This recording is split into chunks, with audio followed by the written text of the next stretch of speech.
Welcome back to another story on Infidelity Tales Lab. Before we begin, tell us, where in the world are you watching from? Now, let's dive into today's story. Chapter 1, The Call. Herbert Durham had always prided himself on being a methodical man. At 42, he ran his construction company with the same precision he applied to everything else in his life. Measured, calculated, and always 3 steps ahead. His calloused hands gripped the shopping cart handle as his 8-year-old daughter, Cassie, skipped beside him, her pigtails bouncing with each step. "Daddy, can we get the chocolate cereal?" Cassie asked, pointing to a colorful box on the shelf. "You know what your mother says about sugar," Herbert replied, his deep voice carrying the hint of a smile. Despite his stern exterior, Cassie was his weakness, the one person who could crack his carefully maintained facade. The Westfield supermarket was unusually crowded for a Tuesday afternoon. Herbert noticed everything. The way the fluorescent lights hummed overhead, the squeaky wheel on their cart, the nervous energy of the teenage cashier who kept glancing toward the back of the store. 25 years in construction had taught him to read environments, to spot when something was off. His phone buzzed. Brooke's name appeared on the screen. "Which aisle are you in?" Her voice was tight, controlled in a way that immediately put Herbert on alert. "The cereal aisle." "What?" He kept his tone casual, but his eyes were already scanning the store, cataloging exits and potential threats. "Leave the cart. Take Cassie's hand and walk to the front of the store. Now." The sharpness in Brooke's voice cut through the ambient noise of the supermarket like a blade. Herbert's mind raced. In 12 years of marriage, he'd never heard his wife use that tone. Brooke was many things, controlling, ambitious, sometimes cold, but she was never panicked. "But we're not done shopping," he whispered, instinctively pulling Cassie closer. "I said now." The scream through the phone made several shoppers turn and stare. Without hesitation, Herbert scooped Cassie into his arms and walked briskly toward the front of the store. His daughter's arms wrapped around his neck, and he could feel her trembling. "Daddy, what's wrong?" she whispered. "Nothing, sweetheart. We're just leaving a little early." As they reached the parking lot, Herbert's phone buzzed with a text from Brooke. "Don't come home yet. Go to your mother's. I'll explain later." The drive to his mother's house passed in a blur. Vera Durham lived in the same modest ranch home where Herbert had grown up, and she greeted them at the door with her usual no-nonsense expression. "You look like you've seen a ghost," she said, studying her son's face. "Can Cassie stay here tonight?" Herbert asked, already knowing the answer. His mother had always been his anchor, the one constant in a life that had seen its share of storms. "Of course. But what's this about?" Herbert handed Cassie the remote control and waited until she was absorbed in cartoons before pulling his mother into the kitchen. "Something happened at the store. Brooke called, told me to leave immediately." She wouldn't say why. Vera's weathered hands gripped the edge of the counter. "That girl's been acting strange lately. Secretive. I've noticed it when she drops Cassie off." Before Herbert could respond, his phone buzzed with a news alert. The headline made his blood freeze. "Active shooter situation at Westfield supermarket. Multiple casualties reported." His hands shook as he opened the article. 3 dead, 7 wounded. The shooter had barricaded himself in the back office before taking his own life. The timestamp showed the incident had occurred exactly 15 minutes after he and Cassie had left. "Jesus Christ," he whispered, but as the shock began to fade, questions flooded his mind. How had Brooke known? Why had she been so insistent about the timing? And why hadn't she wanted them to come home immediately? That night, after putting Cassie to bed in his old room, Herbert sat on his mother's front porch and dialed Brooke's number. It went straight to voicemail. He tried again. Same result. "She saved your life today," Vera said, joining him on the porch with 2 cups of coffee. "Maybe," Herbert replied, but doubt gnawed at him. In his experience, coincidences were rare. Timing like this didn't happen by accident. He spent the night staring at the ceiling, replaying every detail of Brooke's call, the way she'd known exactly where they were, the urgency in her voice, the text telling him not to come home. As dawn broke, Herbert made a decision. He was going to find out exactly how his wife had known to save their lives. And if he didn't like what he discovered, someone was going to pay. Chapter 2, The Discovery. Herbert returned home, the next morning to find Brooke in the kitchen, calmly preparing breakfast as if nothing had happened. She looked up when he entered, her green eyes unreadable. "Where's Cassie?" she asked. "At Mom's. She's fine." Herbert studied his wife's face, searching for tells. "We need to talk." Brooke set down her coffee cup with deliberate precision. At 38, she was still beautiful, the kind of woman who turned heads at company parties and PDA meetings. But Herbert had learned to see past the surface, to read the calculations behind her smile. "About yesterday, I saw the news alert and panicked. Called you immediately. You called before the news broke." For just a moment, Brooke's mask slipped. Herbert caught it, a flash of something cold and calculating. "I must have gotten confused about the timing. It was traumatic, Herbert. Our daughter could have been killed." Herbert nodded slowly, but his mind was already working. He'd built his business by trusting his instincts, and every instinct was screaming that something was wrong. Over the next week, Herbert began his investigation. He started with their phone records, using his position as the account holder to request detailed logs. What he found made his jaw clench. Dozens of calls to a number he didn't recognize, all made during times when Brooke claimed to be at work or running errands. The number belonged to Jean English. Herbert knew Jean. They'd gone to high school together, though they'd never been friends. Jean had been the golden boy, quarterback, prom king, the guy who'd seemed destined for greatness, but had somehow ended up managing a car dealership in the same small town where they'd all grown up. More digging revealed that Jean had been divorced twice, had a reputation for chasing married women, and had recently filed for bankruptcy. He was also, according to Herbert's research, Brooke's new fitness trainer at the gym she'd joined 6 months ago. The pieces were falling into place, but Herbert needed proof. He installed tracking software on Brooke's phone, a simple app disguised as a battery optimizer that she'd never notice. Within days, he had her complete digital footprint, every text, email, and GPS location. The affair had been going on for 8 months. The messages between Brooke and Jean were explicit, detailed, and filled with discussions about their future together. But it was one particular exchange that made Herbert's blood boil. "Jean, when are you going to tell him?" "Brooke, soon. I just need to time it right. Make sure Cassie and I are protected." "Jean, what about the money?" "Brooke, already transferred to the offshore account. He'll never see it coming." Herbert's fists clenched as he read further. Brooke had been systematically draining their joint accounts, moving money to accounts Jean had helped her set up. She'd also been photographing important documents, business contracts, insurance policies, even blueprints from his construction projects. But the final message thread nearly sent him over the edge. "Brooke, the plan worked perfectly. Got them out just in time." "Jean, you sure he doesn't suspect anything?" "Brooke, Herbert's not that smart. He thinks I save his life. By the time he figures out the truth, we'll be long gone." "Jean, and the shooter?" "Brooke, paid as promised." Too bad, he decided to take the permanent way out. Loose ends tied up. Herbert's hands shook as the implications hit him. Brooke hadn't saved their lives. She'd orchestrated the entire thing. The shooting at the supermarket hadn't been random. It had been a distraction, a way to make herself look like a hero while she completed her theft of his assets. 3 innocent people had died, so his wife could cover her tracks. That night, Herbert sat in his workshop behind the house, surrounded by the tools of his trade. Hammers, saws, power equipment, instruments of creation that could just as easily be used for destruction. He'd built this business from nothing, worked 18-hour days to provide for his family, and his wife had repaid him with betrayal and murder. He thought about Cassie, safe at his mother's house, unaware that her mother was a killer and a thief. He thought about the families of the shooting victims, grieving while Brooke and Jean celebrated their successful heist. Herbert Durham had always believed in justice. But when the system failed, when the guilty walked free while the innocent suffered, sometimes a man had to take matters into his own hands. He began to plan.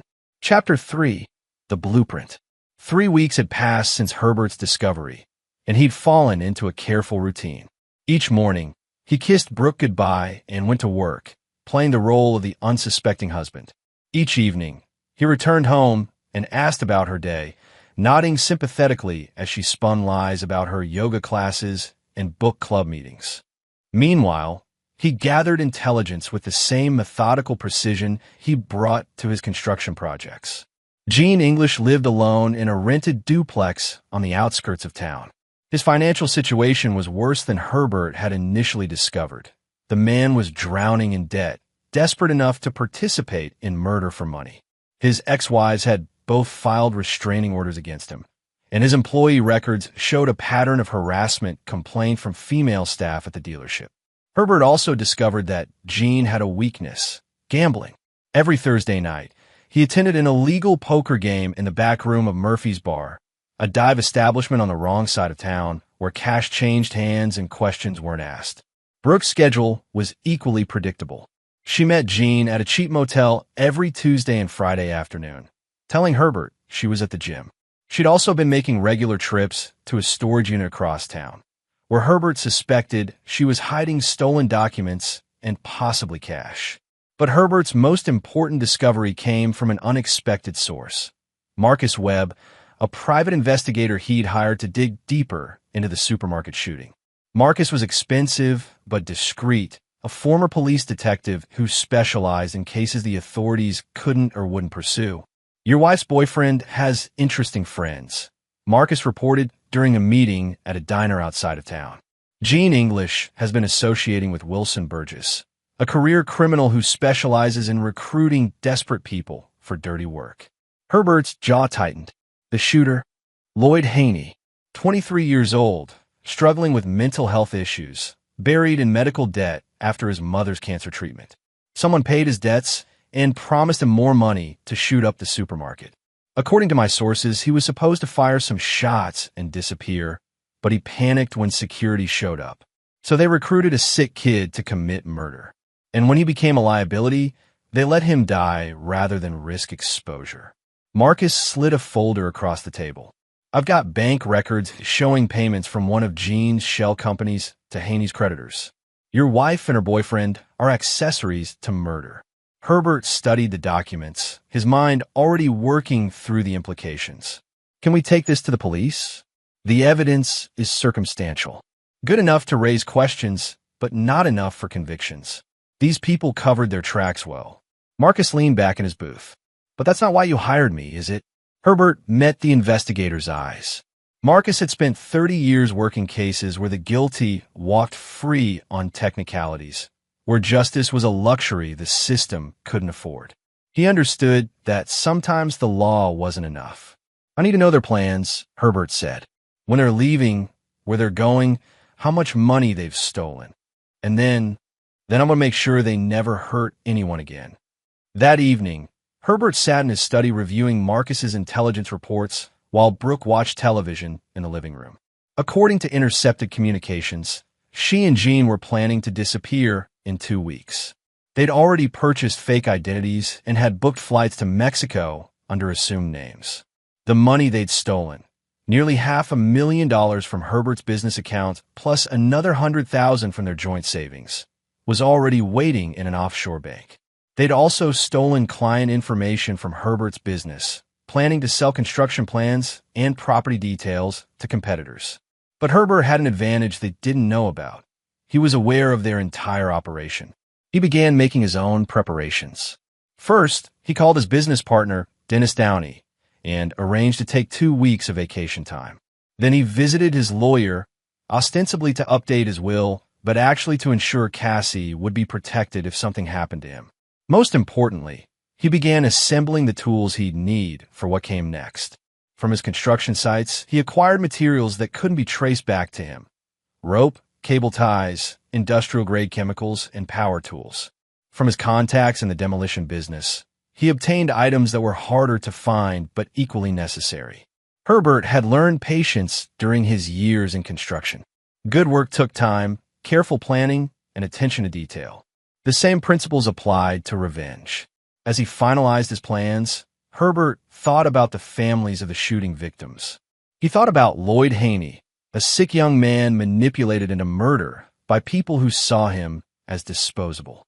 He thought about Cassie, who deserved better than a mother who could orchestrate killings to cover her theft. Brooke and Gene had started this war when they decided innocent lives were acceptable casualties. Now Herbert was going to finish it.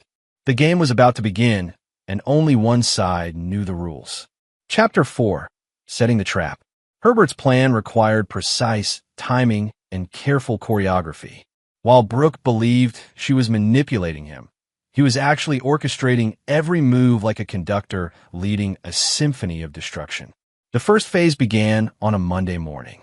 Herbert arrived at work early and called an emergency meeting with his foreman, Lewis Mann, and his core crew. These were men who'd worked with him for years, who understood that loyalty was a two-way street. "I need some work done off the books," Herbert told them, spreading blueprints across his desk. "Personal project, cash pay, and what happens at the site stays at the site." The project was a renovation of an abandoned warehouse Herbert had quietly purchased through a shell company 3 months earlier. Located in an industrial district that was largely deserted after dark, the building would serve as the perfect venue for what he had planned. While his crew worked on preparing the warehouse, Herbert began the delicate process of feeding information to his targets. Using Marcus Webb as an intermediary, he ensured that Gene English learned about a high-stakes poker game scheduled for the following Thursday, one with a buy-in large enough to attract serious players and serious money. The game was real, but Herbert had convinced the organizer, Santos Clifford, to let him host it at a different location. Santos owed Herbert a favor from a construction job that had saved his bar from bankruptcy, and he didn't ask questions when Herbert offered to provide a more secure venue. "Better lighting, no police patrols, and I'll cover the dealer fees," Herbert had explained. Santos agreed without hesitation. Meanwhile, Herbert planted evidence that would draw Brooke to the same location. He left carefully staged documents in his home office, blueprints for a non-existent project, financial records showing phantom assets, and correspondence about a valuable construction contract that could be stolen and sold. The beauty of the plan was that both targets would come to the warehouse voluntarily, each believing they were there to further their own schemes. Herbert also made other preparations. He arranged for Cassie to spend the weekend with her grandmother, telling Brooke he wanted to surprise her with a romantic getaway. He cleaned out his legitimate bank accounts, transferring the funds to accounts Brooke couldn't access. Most importantly, he spent hours at the warehouse, fine-tuning every detail of what would unfold there. The space had been transformed into something that looked like a high-end private club. Expensive furniture, professional lighting, a full bar. But beneath the surface, Herbert had installed less obvious features. Soundproofing, reinforced doors with electronic locks, and surveillance equipment that would record everything. By Wednesday evening, all the pieces were in position. Gene had confirmed his attendance at the poker game, bringing the money he'd stolen from Herbert as his stake. Brooke had discovered the planted documents and was planning her own infiltration of the warehouse to steal what she believed were valuable business secrets. Neither knew the other would be there. Neither knew they were walking into a trap. As Herbert lay in bed that night, listening to Brooke's steady breathing beside him, he felt a cold satisfaction settle over him. Tomorrow night would bring justice for Lloyd Haney, for the shooting victims, and for every life these two had destroyed in their pursuit of money. But first, he had one more piece of business to attend to. Thursday morning, Herbert made a call to Wilson Burgess, the criminal who had recruited Lloyd Haney for the supermarket shooting. Using information provided by Marcus Webb, Herbert arranged a meeting under the pretense of hiring Burgess for a job.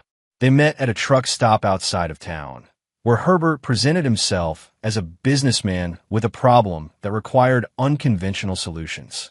"I need someone to disappear," Herbert told Burgess, sliding an envelope of cash across the table. "Permanently. Someone who's been asking too many questions about a mutual friend named Lloyd Haney." Burgess counted the money with greedy eyes. This mutual friend got a name: Marcus Webb, private investigator. He's been digging into Lloyd's business, and he's getting close to things that should stay buried. The lie came easily to Herbert's lips. Burgess didn't know that Marcus was working for Herbert, didn't know that the mutual friend relationship was fiction. All he saw was easy money for eliminating a potential threat. When and where? Burgess asked. Herbert provided an address, the warehouse where tomorrow night's poker game would take place. He told Burgess that Marcus would be there conducting surveillance, alone and vulnerable. "There's just one condition," Herbert added. "It has to look like an accident. Nothing that traces back to anyone involved." Burgess nodded, already planning his approach. He had no idea that he was actually being set up to attend the same location where Jean and Brooke would be carrying out their own schemes. As Herbert drove home that afternoon, he mentally reviewed his preparations one final time. 3 targets, each believing they were pursuing their own agenda, each unaware they were walking into a carefully orchestrated trap. Tomorrow night, the warehouse would host more than just a poker game. It would be the venue for a reckoning that had been months in the making. Herbert Durham had always been a builder, a creator of structures that would stand the test of time. But tomorrow night, he would prove equally skilled at destruction. Chapter 5: Convergence. Thursday evening arrived with a light rain that seemed fitting for what Herbert had planned. As darkness fell over the industrial district, 3 separate groups made their way toward the abandoned warehouse, each believing they were alone in their mission.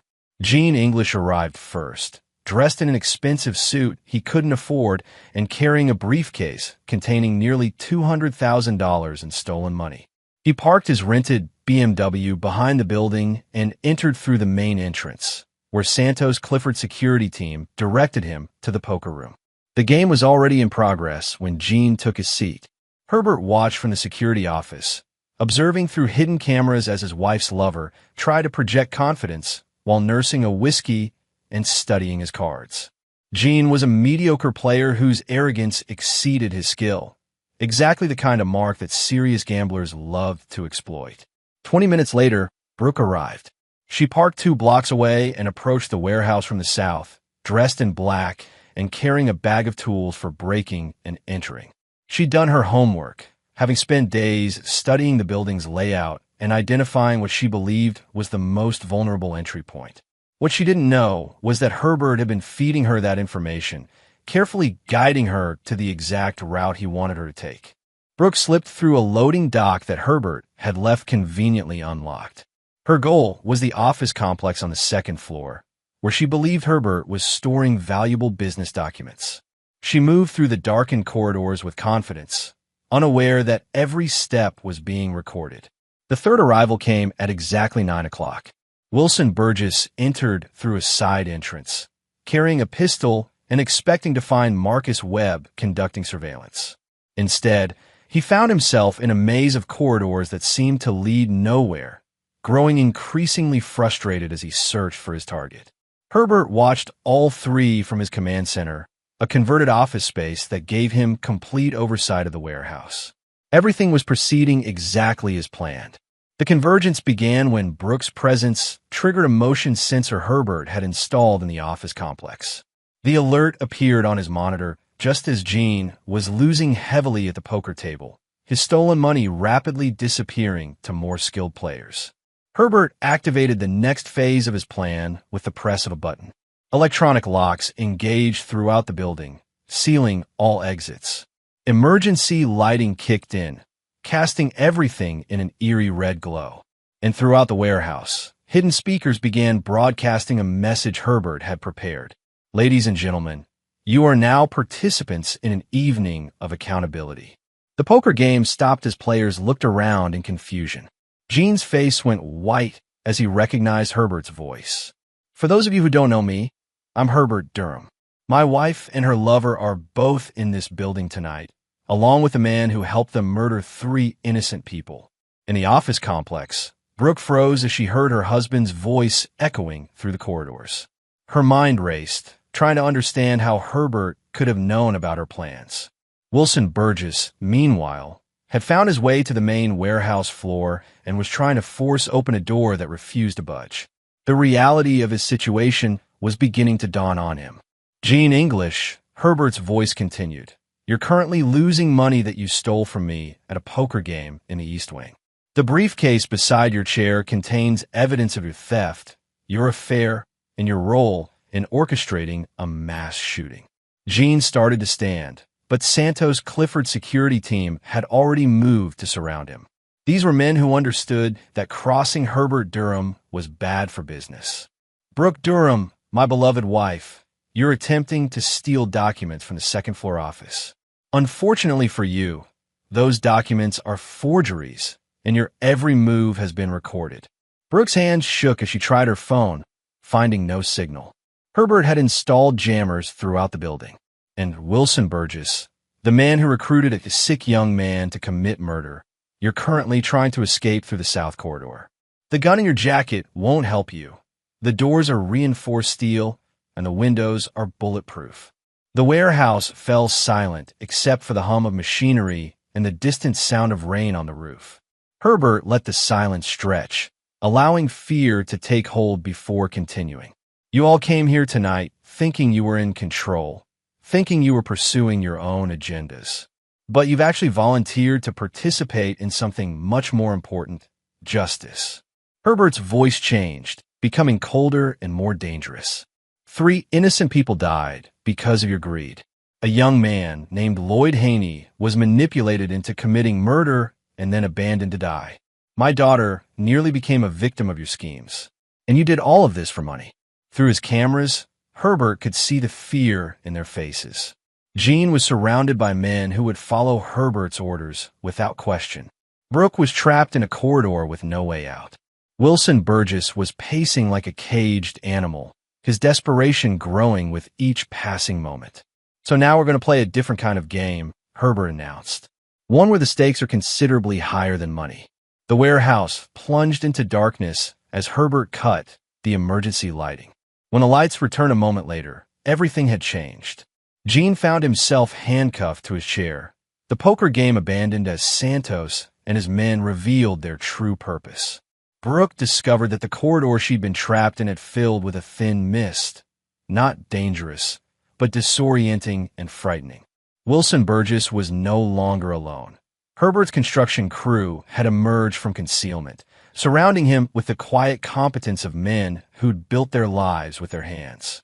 Let the games begin. Herbert's voice echoed through the warehouse, carrying a promise of retribution that made his target's blood run cold. Chapter 6. The Reckoning begins. In the East Wing poker room, Gene English found himself facing a tribunal he'd never expected. Santos Clifford had cleared the other players from the room, leaving only Herbert's hand-picked jury, men who'd known Herbert for years and understood the depth of his betrayal. "You killed my friend's wife," said Lewis Mann, Herbert's foreman, his voice carrying the weight of 20 years in construction. "Sarah Mitchell. She was buying groceries for her grandkids when your shooter started firing." Gene's face had gone ashen. "I didn't know anyone would actually die. It was supposed to be a distraction, just some shots fired to cause panic." "But people did die," Santos added, his scarred hands folded on the table. 3 people, plus the kid you used as your weapon. That makes you responsible for 4 deaths. Meanwhile, in the second-floor office complex, Brooke found herself in a different kind of maze. The mist Herbert had released wasn't harmful, but it carried a psychological weight that pressed down on her with each breath. As she moved through the corridors, she began to encounter displays Herbert had prepared. Photographs of the shooting victims, copies of her own text messages discussing the plan, and financial records showing every dollar she'd stolen. "You were planning to take Cassie with you to Mexico." Herbert's voice spoke through hidden speakers, seeming to come from everywhere at once. "My daughter was going to become an accessory to murder because her mother valued money more than human life." Brooke's composure finally cracked. "Herbert, please. We can work this out. I'll give back the money. We can go to counseling." "Too late for that, Brooke. You crossed a line that can't be uncrossed when you decided innocent people were acceptable casualties." On the main warehouse floor, Wilson Burgess faced a different kind of justice. Herbert's construction crew had formed a circle around him, their work-hardened faces impassive as they listened to Herbert's voice detailing Burgess's crimes. "This man specializes in recruiting desperate people to commit crimes for him," Herbert announced. Lloyd Haney wasn't his first victim, and he wouldn't have been his last. Wilson Burgess turns human misery into profit. Burgess pulled his gun, but found himself facing 6 men who'd spent their careers working with dangerous equipment and weren't intimidated by a single pistol. "I wouldn't do that," said Dennis Downey, Herbert's business partner, stepping forward. "We're all licensed to carry, and we all have families." You threatening us just makes this easier. As the three separate confrontations unfolded, Herbert began to reveal the true scope of his preparation. Every conversation, every movement, every desperate plea was being recorded by high-definition cameras. But this wasn't just about creating evidence. It was about ensuring that the truth would survive whatever happened next. You're all wondering what comes next, Herbert's voice continued. Whether I'm going to kill you, turn you over to the police, or just let you go with a warning. The answer is none of the above. In the poker room, Gene's handcuffs were removed, but his freedom was illusory. The room's exits remained locked, and Santos's men made it clear they would prevent any escape attempts. You're going to call your contact at the bank in the Cayman Islands, Herbert instructed. You're going to transfer every dollar of stolen money back to my accounts. And then you're going to sign a confession detailing your role in the supermarket shooting. And if I refuse? Herbert's laugh was cold and humorless. Then you'll discover what happens to people who murder children for money. Lewis Mann's grandson was at that supermarket, Gene. He's 6 years old, and he still wakes up screaming from nightmares about the shooting. Lewis has very strong opinions about people who traumatize children. In the office complex, Brooke found herself facing a different choice. Herbert had provided her with a phone and a simple ultimatum. Call the police and confess to her role in the shooting, or face the consequences of her actions in a more direct manner. You always said I wasn't smart enough to see through your schemes, Herbert told her. But I've been recording every conversation you've had with Gene for months. I have evidence of your financial theft, your planning of the shooting, and your complete lack of remorse for the people who died. Brooke's hands shook as she held the phone. Herbert, I'm your wife. I'm Cassie's mother. You stopped being my wife when you decided to murder innocent people. And Cassie deserves better than a mother who sees other people as disposable. Wilson Burgess, meanwhile, was facing the most direct form of justice. Herbert's crew had produced lengths of rope and were methodically tying him to a chair, their movements efficient and professional. You recruited a sick kid to commit murder, Dennis Downey told him. Then you let him die to cover your tracks. In our business, we call that criminal negligence leading to death. Burgess struggled against his bonds. You can't do this. This is kidnapping. Assault. What we're doing, Herbert's voice responded, is giving you the same choice you gave Lloyd Haney. Cooperate and live, or refuse and face the consequences. As the night wore on, the pressure on all three targets intensified. Gene found his accounts systematically emptied as Herbert's team used his own banking information against him. Brooke discovered that every escape route had been sealed, every plea for mercy met with recordings of her own callous discussions about the shooting victims. Wilson Burgess learned that his criminal network had been thoroughly infiltrated by Marcus Webb's investigation. But Herbert wasn't finished. The true test was yet to come, and it would determine not just their punishment, but whether any of them had retained enough humanity to feel genuine remorse for what they'd done. The warehouse fell silent as Herbert prepared for the final phase of his plan, one that would force his targets to confront the full weight of their crimes and decide whether they deserved the mercy they denied to others. Chapter 7. Breaking Points. The silence in the warehouse stretched until it became a living thing, pressing against the walls and settling into the bones of everyone present. Herbert had withdrawn his voice, allowing his three targets to stew in their fear and contemplate the magnitude of their situation. In the poker room, Gene English sat surrounded by evidence of his crimes, watching as his stolen fortune disappeared transaction by transaction. Santos Clifford operated the laptop with methodical precision, transferring funds back to Herbert's accounts while Gene's hands remained zip-tied behind his back. $237,000, Santos announced. That's what you stole from a man who trusted you enough to let you into his home. Gene's composure had cracked completely. Sweat beaded on his forehead as he watched his dreams of escape evaporate. You don't understand. Brooke said Herbert was planning to fire half his crew. We were trying to protect people's jobs. Lewis Mann's laugh was harsh and humorless. My job? The job I've had for 15 years? The job that feeds my family and put my kids through college. He leaned close to Gene's face. You killed my friend's wife to steal money for your escape fund.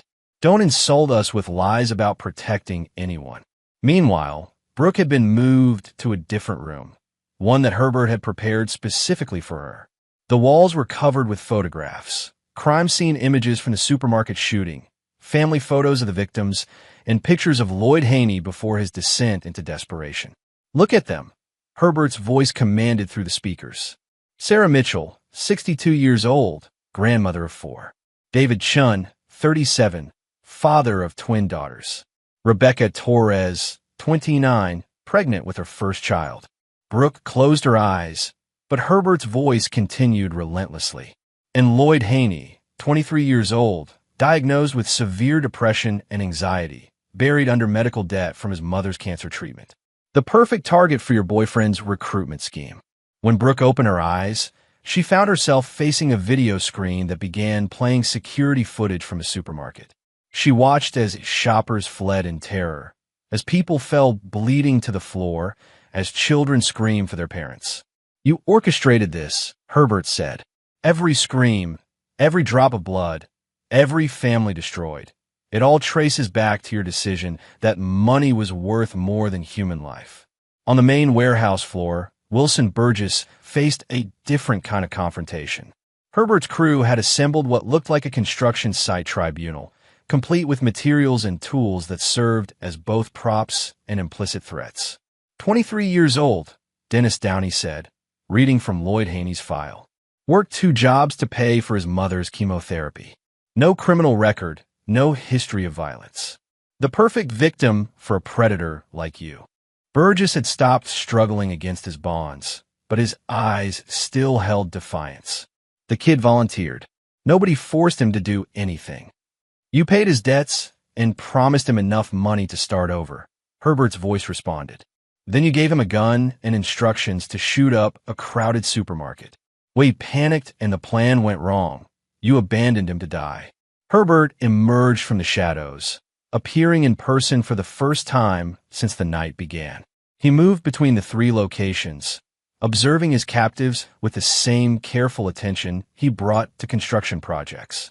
In the poker room, he studied Jean's collapse with clinical interest. "You're not the first man to throw away his life for a married woman, but you might be the first to commit murder for one." "It wasn't supposed to happen like this," Jean pleaded. "The shooting was Brooke's idea. She said you had insurance policies that would pay out if you died. She wanted to make it look like you were killed in a random crime." Herbert's expression didn't change, but Santos and the other men shifted uncomfortably. The revelation that Brooke had been planning Herbert's murder added another layer to an already complex web of betrayal. Moving to Brooke's room, Herbert found his wife curled in a corner, finally confronting the reality of what she'd done. The video screen continued its loop of security footage, forcing her to watch the consequences of her actions over and over. "Please make it stop," she whispered. "The way you made it stop for Sarah Mitchell's grandchildren, the way you made it stop for David Chen's daughters." Herbert's voice was steady, but underneath lay a fury that had been building for months. "They don't get to see their families again because you decided their lives were less important than your bank account." Finally, Herbert stood before Wilson Burgess, studying the man who'd turned human desperation into profit. Burgess had recruited dozens of people over the years, the desperate, the addicted, the mentally ill, and used them as disposable weapons in crimes that enriched him while destroying them. "You're a predator," Herbert said simply. "You hunt people when they're at their weakest, when they have no other options, and you turn them into weapons. Lloyd Haney wasn't your first victim, and he wouldn't have been your last." Burgess finally showed a crack in his defiance. "What do you want? Money? I can pay you more than whatever they're paying you. I want justice for a 23-year-old kid who died because you convinced him that murder was his only way out of debt." Herbert's voice carried a finality that made everyone in the warehouse tense. "I want accountability for 3 innocent people who died because of your schemes. And I want to make sure you never destroy another family." As dawn approached, Herbert prepared for the final phase of his plan. He'd gathered evidence, extracted confessions, and recovered the stolen money. But justice required more than just restitution. It demanded consequences that would ensure these crimes could never be repeated. The three targets had been broken down, their defenses stripped away, their crimes laid bare. Now came the moment when Herbert would decide their fate and whether mercy had any place in true justice. Chapter 8. The Verdict. As the first pale light of dawn crept through the warehouse windows, Herbert Durham stood at the center of his carefully constructed court of justice. Around him, the evidence of months of planning lay spread across tables and screens. Financial records, communications, photographs, and video testimonies that painted a complete picture of conspiracy, theft, and murder. Gene English sat slumped in his chair, the fight gone out of him. The laptop screen showed his accounts had been emptied, every stolen dollar returned to Herbert's control. But more than money had been taken, his dignity, his hope of escape, and his illusions about the woman he'd betrayed everything for. "She was going to kill you," Gene said suddenly, his voice hoarse from hours of interrogation. "Brooke didn't just want the money. She wanted you dead so she could claim the insurance and take Cassie somewhere you'd never find them." Herbert nodded, unsurprised. "I know. I've known for weeks." In the adjacent room, Brooke had stopped watching the security footage. She sat with her knees drawn up, her expensive clothes rumpled and stained with tears. The photographs on the walls seemed to watch her with accusing eyes. "I never meant for anyone to die," she whispered when Herbert entered. "But they did die, and you celebrated their deaths because they covered your theft." Herbert's voice carried no warmth, no echo of the man who'd once loved her. "You sent me a text that night, remember? While families were identifying bodies at the morgue, you were texting about how perfectly everything had worked out." Wilson Burgess, meanwhile, had begun to crack under the weight of his own crimes. Dennis Downey and the construction crew had spent hours detailing every victim Burgess had recruited over the years, every life he'd destroyed in pursuit of profit. 43 people, Dennis announced, reading from Marcus Webb's investigation files. 43 desperate souls you've used as weapons over the past 8 years. Addicts, mentally ill, people drowning in debt. You turn their suffering into your income. Herbert moved between the three rooms like a judge reviewing evidence before sentencing. In each space, he found people who'd convinced themselves their crimes were justified, their victims somehow deserving of destruction. The moment of truth came when Herbert gathered all three in the main warehouse space. They were brought together for the first time since the night began, each seeing the other's degradation and realizing the scope of Herbert's knowledge. "You're going to call the police," Herbert announced. "All three of you. You're going to confess to your roles in the supermarket shopping, the theft, and the conspiracy to commit murder." Gene looked up with desperate hope. "And then what? We go to prison, but we live?" "That depends on whether you choose to do the right thing for the first time in your miserable lives." Herbert activated a large screen that dominated one wall of the warehouse. It showed a conference call setup with 3 separate phone lines, each connected to different law enforcement agencies. FBI, state police, and local authorities were all standing by to receive confessions. "But before you make those calls," Herbert continued, "I want you to understand something about consequences." The screen changed to show surveillance footage from outside the warehouse. 3 graves had been dug in the industrial wasteland behind the building, each marked with a simple wooden cross. "Those graves took my crew 6 hours to dig. They're exactly 6 feet deep, properly measured and professionally excavated. If you choose not to cooperate, if you decide to maintain your innocence or try to implicate others, those graves will be put to use." The temperature in the warehouse seemed to drop 10 degrees.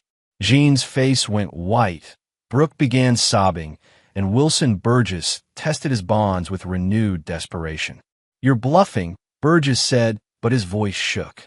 "You're not a killer." Herbert walked to a table covered with construction equipment and picked up a pneumatic nail gun. The tool was industrial grade, powerful enough to drive 4-inch nails through steel beams. "I'm not a killer," Herbert agreed.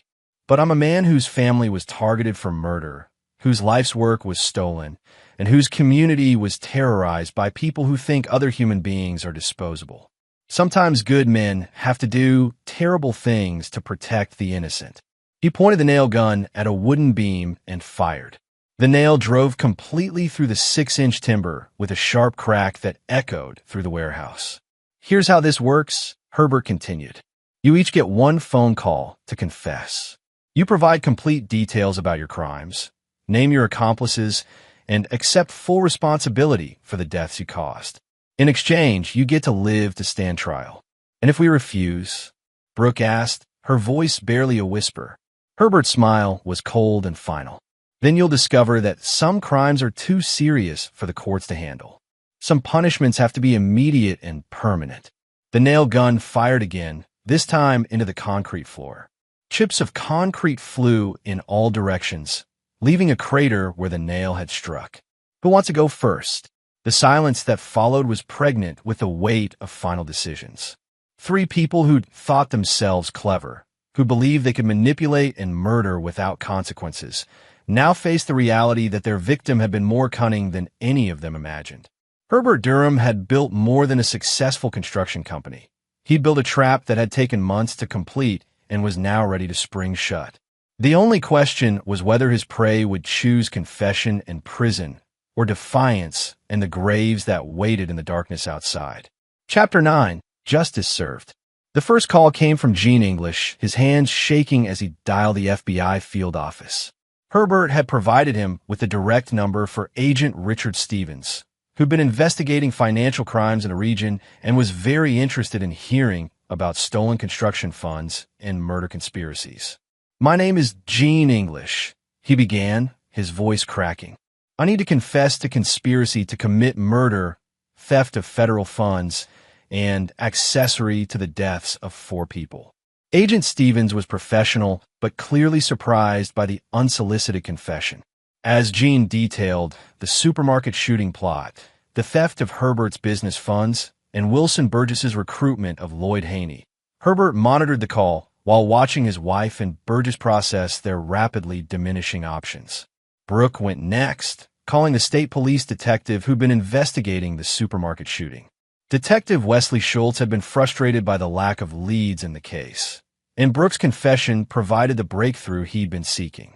I planned the shooting to cover my theft of my husband's money, she said, each word seeming to physically pain her. We recruited a mentally ill young man to commit the murders, then abandoned him to die when the plan went wrong. As she provided details about the offshore accounts, the fake documents, and the timeline of the conspiracy, Herbert felt a cold satisfaction settle over him. Justice was being served, but not in the way his targets had expected. Wilson Burgess held out the longest, his criminal experience making him suspicious of easy deals. But when Herbert began cleaning the nail gun with deliberate slowness, Burgess's resolve finally cracked. His call went to the Organized Crime Task Force, where Detective Jeffrey Alvarez had been tracking Burgess's activities for years without enough evidence to make charges stick. The confession was like Christmas morning for law enforcement. I've been recruiting vulnerable people to commit crimes for 8 years, Burgess admitted. Lloyd Haney was just the latest. I paid his debts and convinced him to shoot up the supermarket as a distraction for a theft operation. As the 3 confessions were recorded and transmitted to authorities, Herbert revealed the final phase of his plan. The warehouse hadn't just been a venue for extracting justice. It had been designed as a comprehensive evidence facility. Every conversation you've had here tonight has been recorded, Herbert announced. Every confession, every admission of guilt, every detail of your crimes. But more importantly, every piece of evidence I've gathered over the past 3 months has been simultaneously transmitted to law enforcement agencies. The screen displayed a complex web of information. Financial records showing the stolen money's trail, communications between the conspirators, surveillance footage from before and after the shooting, and complete profiles of every victim they created. Marcus Webb has been coordinating with federal investigators for weeks, Herbert continued. Your arrests were inevitable. Tonight just determined whether you'd be taken alive or found in those graves outside. Gene's eyes widened with realization. You never intended to kill us. Wrong. I fully intended to kill you if you'd chosen to maintain your innocence. If you'd continued to treat your victims as disposable, I would have returned the favor. Herbert's voice carried absolute conviction. But you made the right choice. You chose to face justice instead of defying it. As dawn broke fully over the industrial district, the sound of sirens approached the warehouse. Herbert had sent GPS coordinates to all 3 law enforcement agencies, along with a complete briefing on what they'd find inside. The arrests were swift and professional. Gene English was taken into custody by federal agents for financial crimes and conspiracy charges. Brooke Durham was arrested by state police for conspiracy to commit murder and accessory to 4 deaths. Wilson Burgess faced the most serious charges: organized crime, conspiracy, and multiple counts of accessory to murder spanning 8 years. But Herbert's plan had one final element that none of them had anticipated. As the last police car disappeared down the industrial road, Herbert activated a series of explosive charges placed throughout the warehouse. The building collapsed in a controlled demolition that left nothing but rubble and dust, destroying any evidence of what had actually transpired during those dark hours. The official story would be simple. An anonymous tip had led to the arrests of 3 co-conspirators in the supermarket shooting. Their confessions provided complete closure for the case, justice for the victims' families, and answers that law enforcement had been seeking for months. 3 weeks later, Herbert sat in his lawyer's office reviewing the final details of his divorce for Brooke. She would plead guilty to all charges and spend the rest of her life in prison. Gene English faced 25 years for his role in the conspiracy. Wilson Burgess would never see freedom again. What about Cassie? His lawyer asked. Herbert's expression softened slightly. His daughter was staying with her grandmother while he arranged for permanent custody. She'd been told that her mother had made terrible choices and would be away for a very long time. She'll be protected, Herbert said simply. From all of this, the stolen money had been recovered and returned to Herbert's accounts. His construction business was stronger than ever, with new contracts coming in as word spread about his family's ordeal and the justice that had been served. But most importantly, Herbert had sent a message that would echo through the criminal community for years to come. Some people couldn't be manipulated, some families couldn't be threatened, and some crimes demanded consequences that the courts couldn't provide. As Herbert drove home to collect his daughter from her grandmother's house, he passed the empty lot where the warehouse had stood. Nothing remained but cleared ground, ready for new construction. He'd torn down the structure that had housed his revenge, but the foundation of justice he'd built would last forever. Lloyd Haney and the other victims had been avenged. The predators who destroyed innocent lives were caged. And Herbert Durham had proven that sometimes the only way to stop evil was to become more ruthless than the evil itself. His phone buzzed with a text from Cassie. "Daddy, when are you coming to get me? Grandma made cookies." Herbert smiled, the first genuine smile he'd managed in months. Justice had been served, the guilty had been punished, and now he could focus on what truly mattered, protecting the innocent and building a future worthy of his daughter's love. The game was over, and the right side had won. And there you have it. Another story comes to an end. What did you think? I'd love to hear your thoughts in the comments below. If you enjoy this story, consider joining our community by subscribing. It means the world to us. For more stories like this one, check out the recommended videos on screen. And I'll see you there. Welcome back to another episode of Infidelity Tales Lab. We're thankful for your continued viewership. Before we begin, tell us, where in the world are you watching from? We love knowing our global reach. Now, let's dive into today's story. Chapter 1. The Foundation Cracks. The morning sun filtered through the kitchen windows of the sprawling suburban home as Derek Lansing adjusted his tie, preparing for another day at his private security consulting firm. At 38, Derek had built his life on precision and control. His military background had taught him to read people, to anticipate threats, and to respond with calculated force when necessary. These skills had served him well in both his business ventures and his marriage to Allison. Derek had met Allison 6 years ago at Charity Gala. She was 25 then, a stunning blonde with an infectious laugh and a seemingly genuine warmth that drew him in completely. Her background was modest. She'd grown up in a small town in Ohio, worked her way through community college, and was trying to make it as a freelance photographer when they met. Derek, already financially successful from his consulting work with high-profile clients, had been charmed by her down-to-earth nature and apparent innocence. Their courtship had been whirlwind. Derek showered her with expensive gifts, exotic vacations, and eventually, a marriage proposal that included a 5-carat diamond ring. Allison had seemed overwhelmed by his generosity, often commenting how she couldn't believe someone like him would choose someone like her. Derek had interpreted this as humility, even endearing insecurity.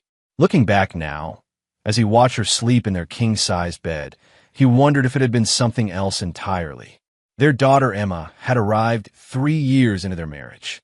At 4 years old now, she was the light of Derek's life, a bright, curious child with Allison's blonde hair and Derek's sharp green eyes. Derek doted on Emma, perhaps overcompensating for his own childhood with an absent military father. He made sure to be present for every bedtime story, every scraped knee, every small milestone. But lately, something had fell off in the Lansing household. It started with small things Derek couldn't quite pinpoint. Allison seemed distant, distracted. She'd started taking more photography assignments that required her to stay out late or travel overnight. Their intimate moments had become perfunctory, lacking the passion that had once defined their relationship. When Derek tried to discuss it, Allison would deflect, claiming stress from work or exhaustion from chasing after Emma. Then there were the phone calls. Derek would walk into a room and find Allison quickly ending conversations, claiming it was just a client or her sister. But her sister lived in Ohio and rarely called, and Derek knew enough about Allison's photography business to know that most client communications happened via email. The final red flag had been Emma's behavior. His normally cheerful daughter had become increasingly anxious and secretive. She would whisper things to Allison that stopped abruptly when Derek entered the room. Emma had also begun having nightmares, waking up crying about the bad man, but unable to explain who this person was when Derek pressed for details. Derek's military training had taught him to trust his instincts, and every instinct screamed that something was fundamentally wrong in his home. But he was a methodical man who believed in gathering intelligence before acting. So he watched, he listened, and he waited. This particular morning, as Derek finished his coffee and prepared to leave for the office, he noticed Allison was still asleep despite it being nearly 9 o'clock. Emma sat at the kitchen table, quietly eating her cereal while watching cartoons on the tablet Derek had bought her. "Daddy has to go to work now, sweetheart," Derek said, kissing the top of Emma's head. "Be good for Mommy." Emma looked up at him with those serious green eyes. "Daddy, I don't like the games Mommy makes me play." Derek knelt down to Emma's level. In his line of work, he'd learned that children often held crucial information, but getting them to share it required patience and the right approach. "What kind of games, Emma?" "Secret games. She says we can't tell you about them because they're special surprises." A chill ran down Derek's spine. In his security consulting work, he'd seen enough cases involving manipulation and abuse to know that special secrets were never a good sign. But he forced his voice to remain calm and gentle. "What kind of secret games?"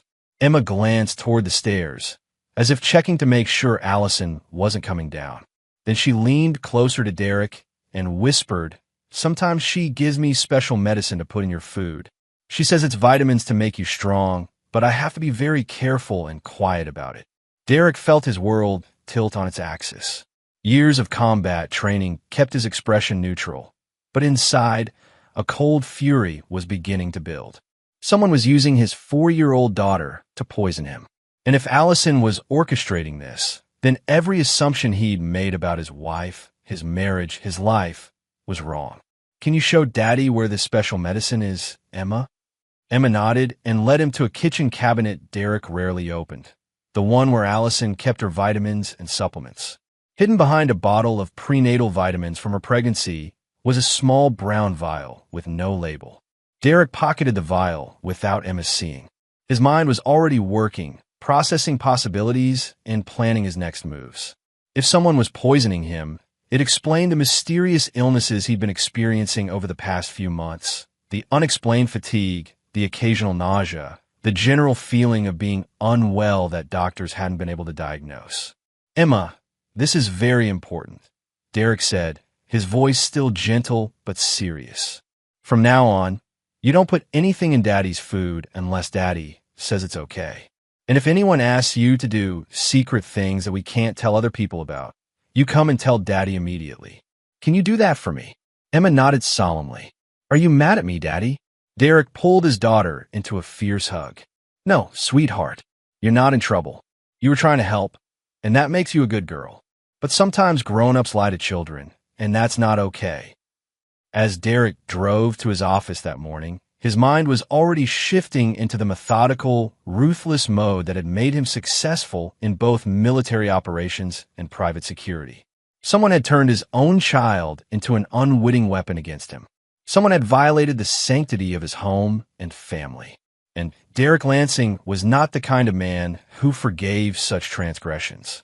He had built his life on loyalty, trust, and the unshakable belief that family came first. If that foundation was cracked, then everything else would have to be torn down and rebuilt. And in Derek's experience, sometimes the only way to build something strong was to completely destroy what came before. Chapter 2.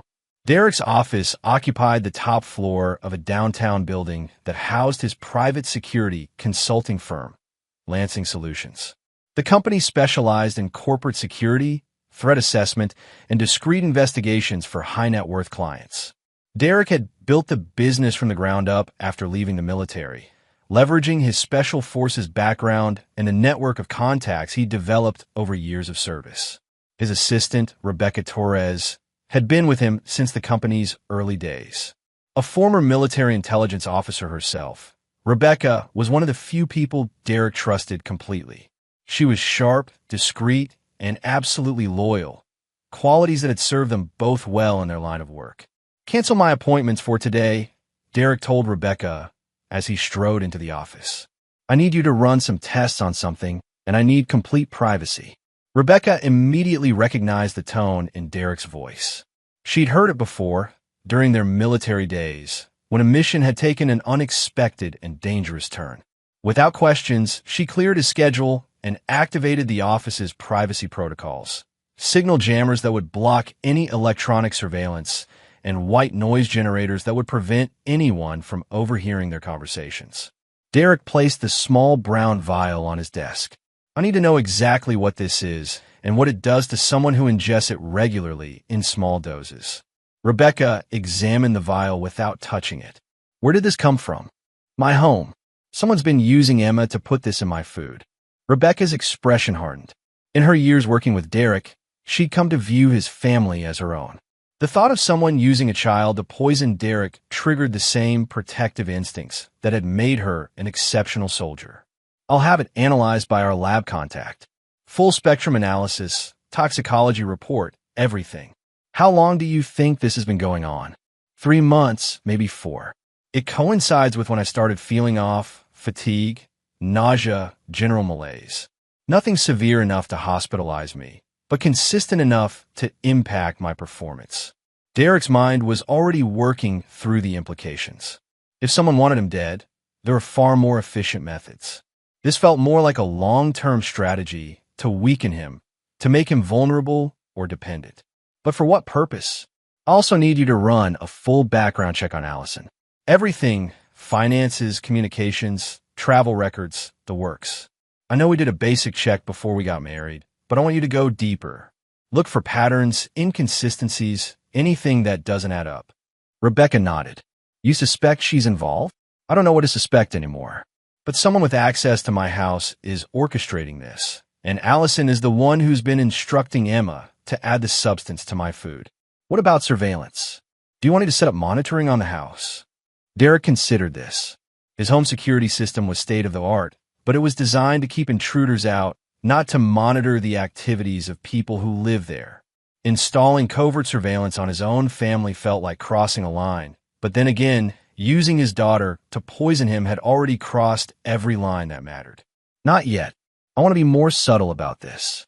If Allison is involved in something, tipping her off too early could make things worse for Emma." The mention of his daughter refocused Derek's anger. Emma was innocent in all of this, a child being manipulated by adults who should have protected her. Whatever was happening, Whatever game Allison was playing, Emma's safety was Derek's top priority. There's something else, Derek continued. I want you to look into any connections Allison might have that we don't know about. New friends, business associates, anyone who's entered her life recently. Rebecca made notes on her tablet. I'll start with her phone records and social media activity. If she's communicating with someone regularly, we'll find it. Be discreet. And Rebecca, Derek's voice carried the weight of absolute authority. This doesn't leave this room. Not until we know exactly what we're dealing with. After Rebecca left to begin her investigations, Derek sat alone in his office, staring out at the city below. He'd built his entire adult life around the principle that loyalty and trust were non-negotiable. In the military, betrayal meant death, not just for you, but for your entire unit. In his business, trust was the foundation that allowed clients to place their safety and security in his hands. But what happened when the betrayal came from inside your own home? Derek's phone buzzed with a text message from Allison. Hope you're having a good day at work. Emma and I are going to the park this afternoon. Love you. He stared at the message for a long moment. How many times had Allison sent him similar texts while she was orchestrating his slow poisoning? How many times had she kissed him goodbye in the morning while knowing she was systematically weakening him? Derek deleted the message without responding. Until he knew the full scope of what he was dealing with, every interaction with Allison would be a performance. And Derek had learned long ago that the best way to gather intelligence on an enemy was to let them believe they still held the advantage. His desk phone rang, interrupting his thoughts. Rebecca's voice came through the secure line. Derek, I've got preliminary results on the substance. You need to see this right away. 20 minutes later, Rebecca placed a detailed toxicology report on Derek's desk. The results were both shocking and illuminating. It's a compound called thorazine, mixed with small amounts of lithium, Rebecca explained. In therapeutic doses, it's used to treat severe psychiatric conditions. But in the concentrations found in your sample, administered regularly over time, it would cause exactly the symptoms you've been experiencing: fatigue, cognitive impairment, general physical weakness. Derek studied the report. Someone's been chemically restraining me. That's exactly what this is. Look at this. Rebecca pointed to a section of the report. The mixture is precise, calculated to keep you functional but diminished. This is an amateur hour. Whoever prepared this knows what they're doing. How long would it take for me to recover full capacity if I stopped ingesting it? With your physical condition and metabolism, maybe 2 to 3 weeks for complete clearance, but you'd start feeling improvements within a few days. Derek felt a cold satisfaction. Knowing what had been done to him was the first step in undoing it. But more importantly, the sophistication of the poisoning suggested this wasn't just Allison acting alone. Someone with medical or pharmaceutical knowledge was involved. What about the background check on Allison? Rebecca's expression grew grim. That's where things get really interesting. I found some discrepancies in her personal history that we missed the first time around. She placed a file on the desk. Remember how she told you she grew up in Ohio and came to the city to pursue photography? Well, there's a 2-year gap in her history that she never accounted for. No employment records, no address listings, no social media activity. It's like she disappeared for 24 months before she met you. Derek opened the file and began reading. The woman he'd married, the mother of his child, had essentially been a ghost for 2 years before entering his life. And now she was poisoning him with the help of someone who had advanced pharmaceutical knowledge. There's more, Rebecca continued. I cross-referenced her recent communications and found a pattern. She's been in regular contact with someone using an encrypted messaging app. The contact uses the name Dr. Ray, and they've been communicating almost daily for the past 6 months. Derek looked up from the file. Dr. Ray, I'm still working on identifying him, but based on the timing and the sophistication of the poisoning compound, I think we've found our chemist. Derek leaned back in his chair, processing the information. His wife was not who she claimed to be. She was involved with someone who had medical knowledge. And together, they had been systematically poisoning him for months while using his own daughter as their delivery method. The betrayal cut deeper than any physical wound Derek had ever sustained. But beneath the pain, something else was growing, a cold, methodical fury that would not be satisfied until everyone responsible paid the full price for what they had done. In the military, Derek had been known for his ability to plan and execute operations with ruthless precision. His enemies had learned too late that Derek Lansing never forgot a betrayal, never forgave a transgression, and never stopped until justice was served. Allison and her mysterious doctor were about to discover exactly what kind of man they had chosen to betray. Chapter 3. The Web Unravels. Derek spent the next 3 days playing the role of the unsuspecting husband while Rebecca's investigation expanded. Each morning, he kissed Allison goodbye, ruffled Emma's hair, and left for work with the performance of a man who trusted his family completely. But every interaction was now calculated, every word measured for its intelligence value. The hardest part was watching Emma. His daughter had become withdrawn and anxious, clearly struggling with the burden of the secret games she'd been forced to play. Derek maintained their normal routines, bedtime stories, weekend activities, father-daughter time. But he could see the confusion in her eyes as she tried to reconcile the loving daddy she knew with the complicated adult world she'd been dragged into. On Thursday morning, Rebecca's investigation finally bore fruit. "I've identified Dr. Ray," she announced as she entered Derek's office with a thick file. Dr. Raymond Kowalski, 42, former pharmaceutical researcher who lost his license 3 years ago for conducting unauthorized human trials. Derek examined the photograph Rebecca placed before him. Dr. Raymond Kowalski was tall and lean with dark hair and the kind of forgettable face that would blend into any crowd. But his background was far from forgettable. He was working for Meridian Pharmaceuticals, developing new psychiatric medications, Rebecca continued. Got caught running unsanctioned trials on vulnerable patients. Lost his license. Faced criminal charges that were eventually dropped due to technicalities. But his career in legitimate research was over. How does he connect to Allison? That's where it gets interesting. Rebecca opened another section of the file. Remember that 2-year gap in Allison's history? I finally tracked it down. She was living in Portland during that time, working as a receptionist at a private medical clinic. Guess who was running experimental treatments out of that same clinic? Derek felt pieces of the puzzle clicking into place. Kowalski. Exactly.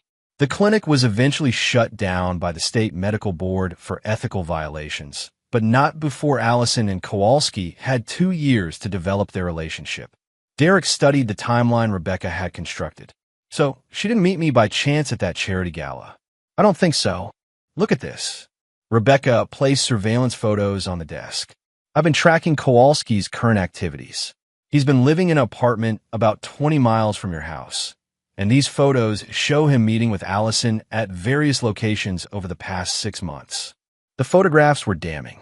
Allison and Kowalski in coffee shops, walking through parks, sitting in his car in secluded parking lots.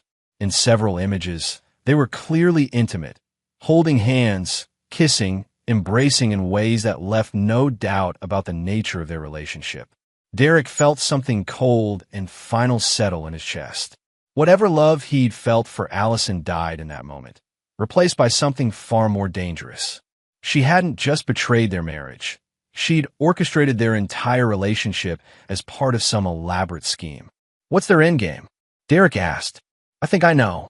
Rebecca placed insurance documents on the desk. You have a $5 million life insurance policy with Allison as the primary beneficiary. But here's the thing.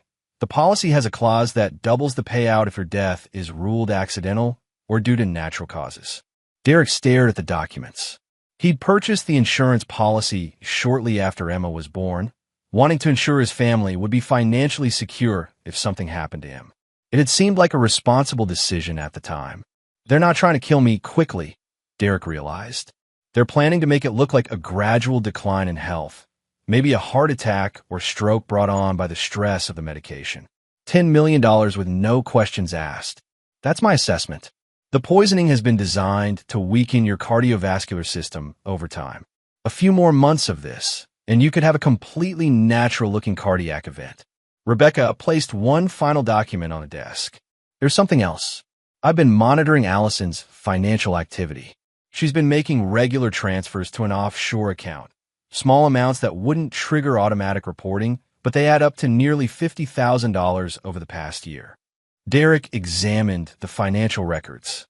The money was coming from their joint account, funds that he'd earned through his business and investments. Allison had been systematically stealing from him while poisoning him and planning his death. I also found this. Rebecca handed him a printed email exchange between Allison and Kowalski. They've been discussing accelerating their timeline. Apparently, they're getting impatient. Derek read the emails with growing fury. The messages revealed the cold calculation behind their plan.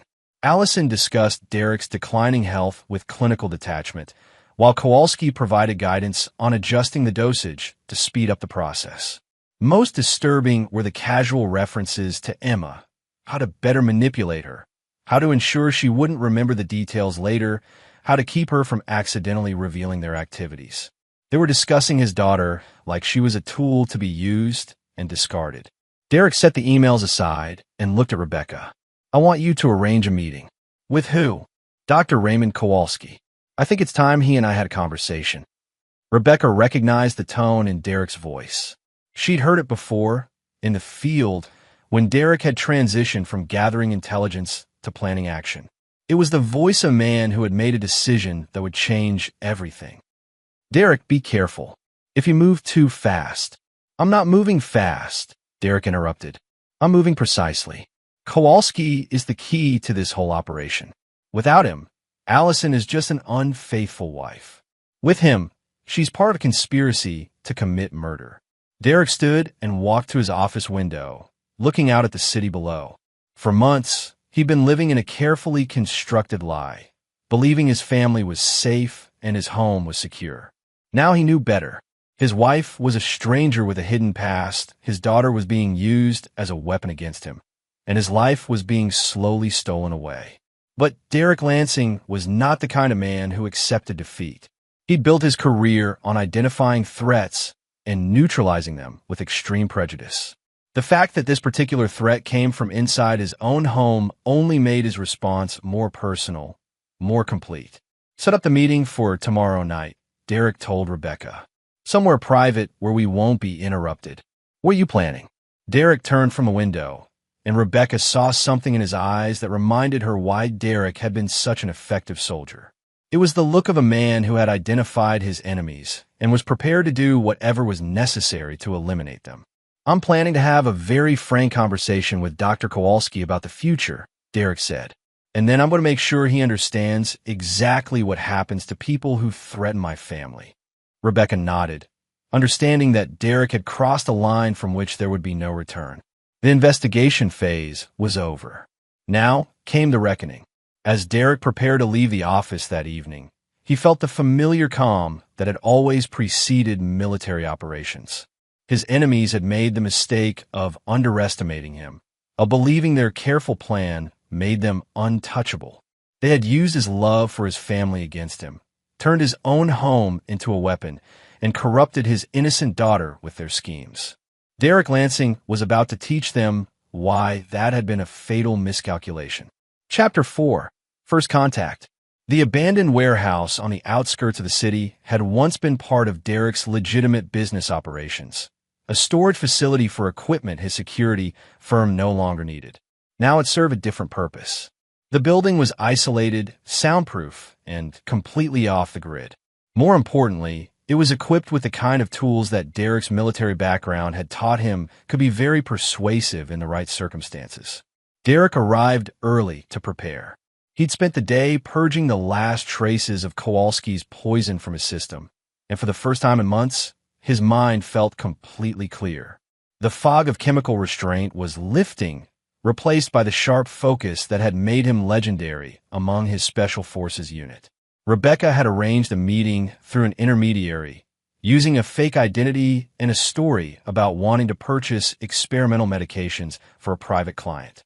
Kowalski, apparently always eager for money, had agreed to meet at 9 o'clock. Derek checked his watch. 8:45 p.m. Dr. Raymond Kowalski would arrive, soon to find that his prospective client was someone very different from what he expected. The warehouse lights were dim when Kowalski's sedan pulled into the parking area. Derek watched through a security monitor as the doctor got out of his car, looking around nervously before approaching the entrance. Even in the grainy video feed, Derek could see that Kowalski was the kind of man who thought he was clever but lacked the survival instincts that real intelligence required. Derek waited in the shadows as Kowalski entered the warehouse. The doctor called out tentatively, "Hello? I'm here for the meeting about the special medication request." Derek stepped into the light and immediately saw Kowalski's face change as recognition dawned. The doctor's eyes went wide, and he took a step backward toward the door. "Dr. Raymond Kowalski," Derek said, his voice calm and controlled. "We need to have a conversation." Kowalski bolted for the exit, but Derek had anticipated this. The warehouse door had been modified with industrial-grade locks that could only be opened from the inside with a key that Derek now held. Kowalski pulled frantically at the handle before turning back to face Derek, his face pale with sudden understanding. "I don't know what you think you know," Kowalski began, but Derek cut him off with a gesture. "Dr. Kowalski, let me save us both some time. I know about the compound you've been having my wife slip into my food. I know about your relationship with Allison. I know about the insurance policy and your plan to make my death look like natural causes. What I don't know is why you thought you could do this to me and walk away." Derek moved closer, and Kowalski pressed himself against the locked door. "You have two choices," Derek continued. "You can tell me everything I want to know, and we can resolve this situation in a civilized manner. Or I can extract the information using methods I learned in the military that are considerably less pleasant." "You can't do this," Kowalski stammered. "This is kidnapping, false imprisonment. Dr. Kowalski, you've been poisoning me for months while manipulating my 4-year-old daughter into being your accomplice. I think we're well beyond worrying about legal technicalities." Derek gestured to a chair in the center of the warehouse. "Sit." When Kowalski hesitated, Derek's expression hardened. That wasn't a request. Kowalski sat down, his hands shaking. Derek pulled up another chair and positioned it directly in front of the doctor, close enough that their knees almost touched. "Now," Derek said, "tell me how this started." The story that emerged over the next hour was both more complex and more sordid than Derek had imagined. Kowalski confirmed that he and Allison had met at the medical clinic in Portland, but their relationship had begun long before Derek entered the picture. "She was different then," Kowalski explained, his voice barely above a whisper. "Ambitious, calculating. She knew I was developing compounds that could be used for unofficial purposes. She suggested we could work together, find wealthy targets, create opportunities. And I was what, target practice? No, you were supposed to be the real thing. Allison spent months researching you before that charity gala. She knew about your business, your finances, your background. The whole meeting was staged." Derek felt a cold satisfaction at having his suspicions confirmed, but also a deeper anger at the extent of the deception. Every moment of their courtship, every expression of love, every intimate moment had been a calculated performance. "How many others?" Derek asked. Kowalski's face went even paler. "What do you mean? How many other marks have you and Allison targeted?" The silence stretched for nearly a minute before Kowalski finally answered. "3. Before you, there were 3 others." Derek leaned forward. "What happened to them?" "2 survived. We abandoned those operations when complications arose." "But the 3rd?" Kowalski's voice trailed off. "The 3rd what?" "The 3rd died. It was in Phoenix about 4 years ago. A real estate developer named Bradley Chun. The compound worked too fast. He had a heart attack before we could adjust the dosage." Derek absorbed this information with growing fury. Allison and Kowalski weren't just planning to murder him. They had already successfully murdered someone else, and they had refined their technique with his life. "Where's the evidence of this previous murder?" "We were careful. It looked completely natural. No investigation, no questions asked. His wife collected the insurance money and disappeared." "His wife?" Kowalski realized his slip immediately. I mean, the woman he was married to. Allison was using a different identity then. Derek felt the final piece of the puzzle click into place. Allison has done this before. She's not just your partner. She's your serial accomplice.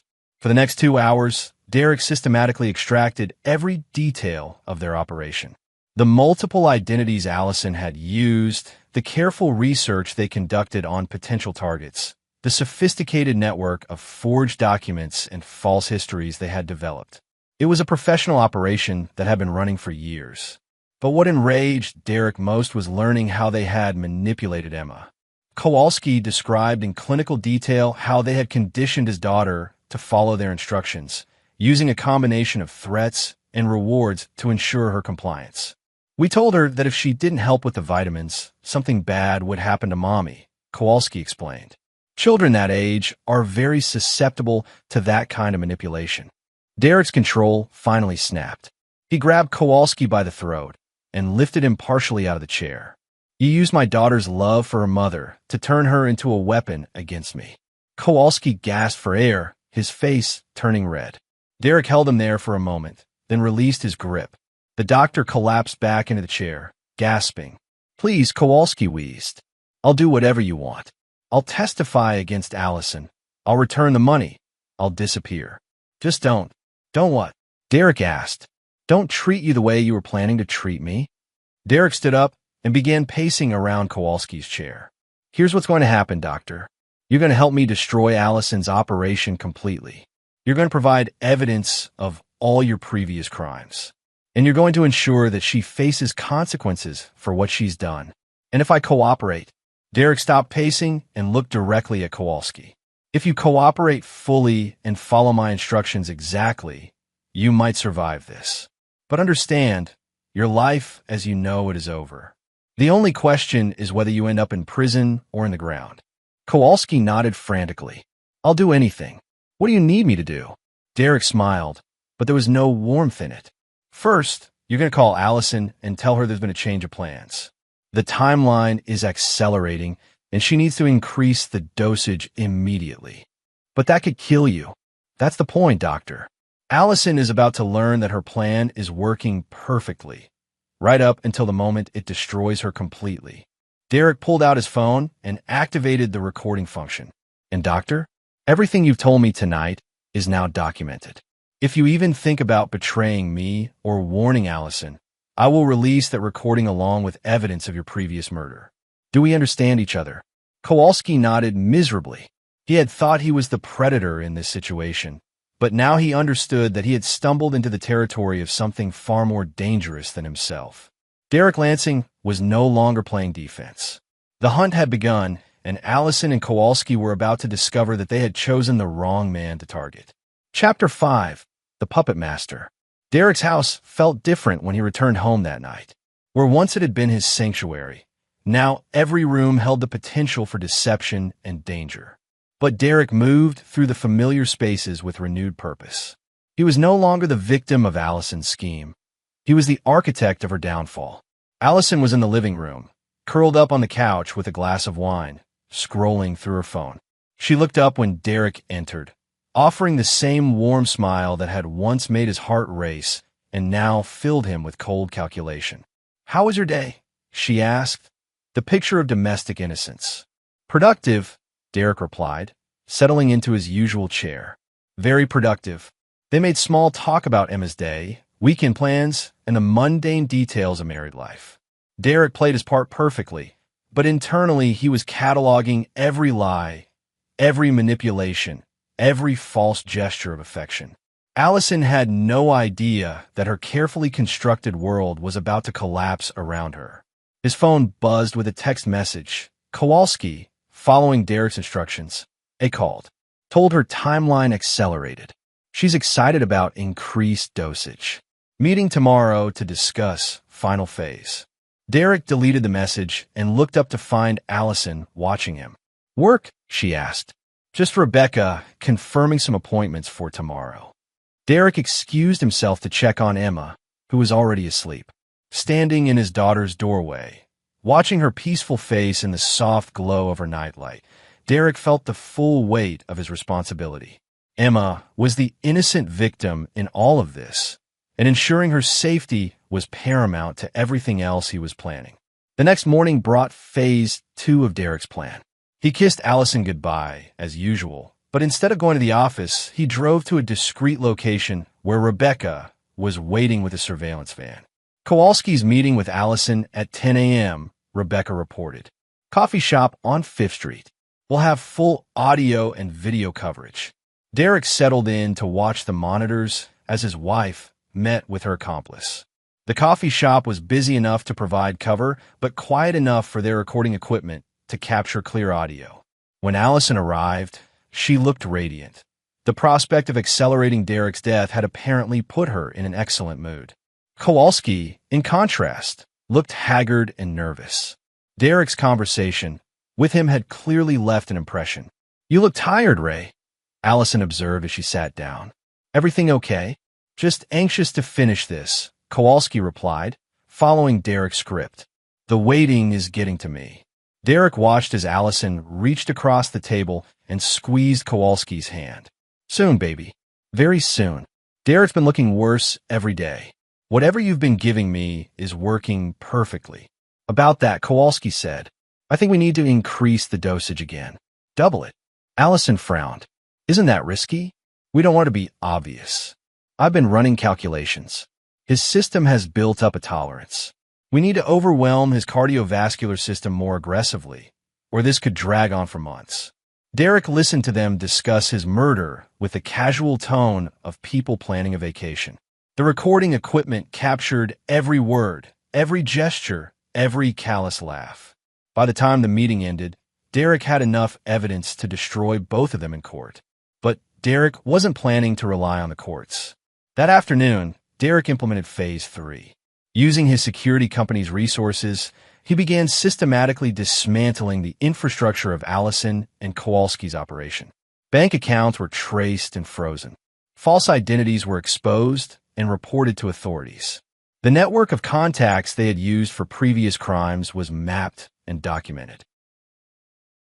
Rebecca coordinated with law enforcement contacts Derek had cultivated over the years. By evening, arrest warrants had been quietly prepared for both Allison and Kowalski, based on evidence of their previous murder in Phoenix and the ongoing attempt on Derek's life. But Derek had no intention of letting them be arrested. Prison was too clean, too civilized for what they had done. They had violated his family, used his daughter as a weapon, and planned his murder with cold calculation. They deserved something more personal, more final. That evening, Derek put Phase 4 into motion. He arrived home to find Allison in the kitchen, preparing dinner with unusual enthusiasm. Emma was at the table, coloring in a book, looking up occasionally with anxious glances at her mother. "You seem happy tonight," Derek observed. "Just feeling optimistic about the future," Allison replied, stirring something into the sauce for the pasta she was making. Derek watched her add what he knew was a lethal dose of Kowalski's compound to his dinner. She was literally trying to kill him while humming cheerfully and chatting about their weekend plans. "Emma, sweetheart," Derek said, "why don't you go wash your hands for dinner?" After Emma left the room, Derek moved behind Allison at the stove. "I know what you're doing," he said quietly. Allison tensed but didn't turn around. "I don't know what you mean. I know about Dr. Raymond Kowalski. I know about Phoenix and Bradley Chun. I know about the compound you've been putting in my food for months. I know everything, Allison." Allison slowly turned to face him, and Derek saw her expression transform from confusion to calculation to something approaching admiration. "How long have you known?" she asked. "Long enough to plan your complete destruction." Allison laughed, a sound without warmth or humor. "You always were thorough, Derek. I'll give you that. But what exactly do you think you can do about it now?" "That depends on you," Derek replied. "You have one choice to make, and everything else follows from that decision." "What choice?" Derek stepped closer, close enough that only she could hear his words. "You can disappear tonight, leave Emma, and never contact us again, and I'll let you run. Or you can stay and face the consequences of what you've done. And if I choose to run, you'll spend the rest of your life looking over your shoulder, never knowing when I'll decide that running wasn't enough punishment for what you did to my daughter." Allison studied Derek's face, and for the first time since he'd known her, he saw genuine fear in her eyes. She was finally understanding that the man she'd been slowly poisoning was far more dangerous than she had realized. "And if I stay?" Derek's smile was cold and final. If you stay, Allison, you'll discover exactly what happens to people who threaten my family. And I promise you, it won't be quick or clean or civilized. The sound of Emma's footsteps returning from the bathroom broke the tension. Allison glanced toward the hallway, then back at Derek. I need time to think, she said. You have until midnight, Derek replied. After that, the choice gets made for you. Derek spent the evening playing with Emma, reading her stories and maintaining the facade of normalcy while Allison retreated to their bedroom. He could hear on the phone, presumably with Kowalski, their voices low and urgent. At 11:30 p.m., Derek tucked Emma into bed and kissed her goodnight.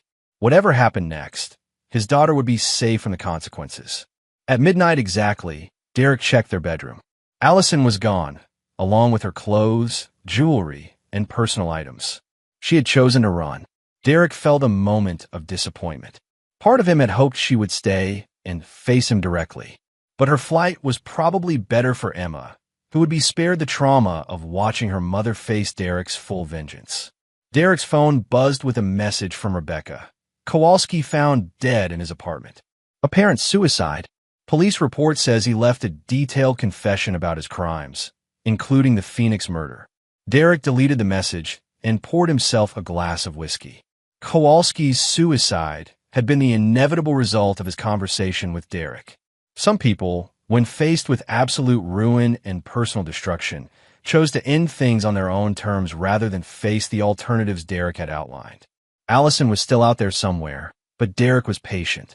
He had resources, connections, and most importantly, he had time.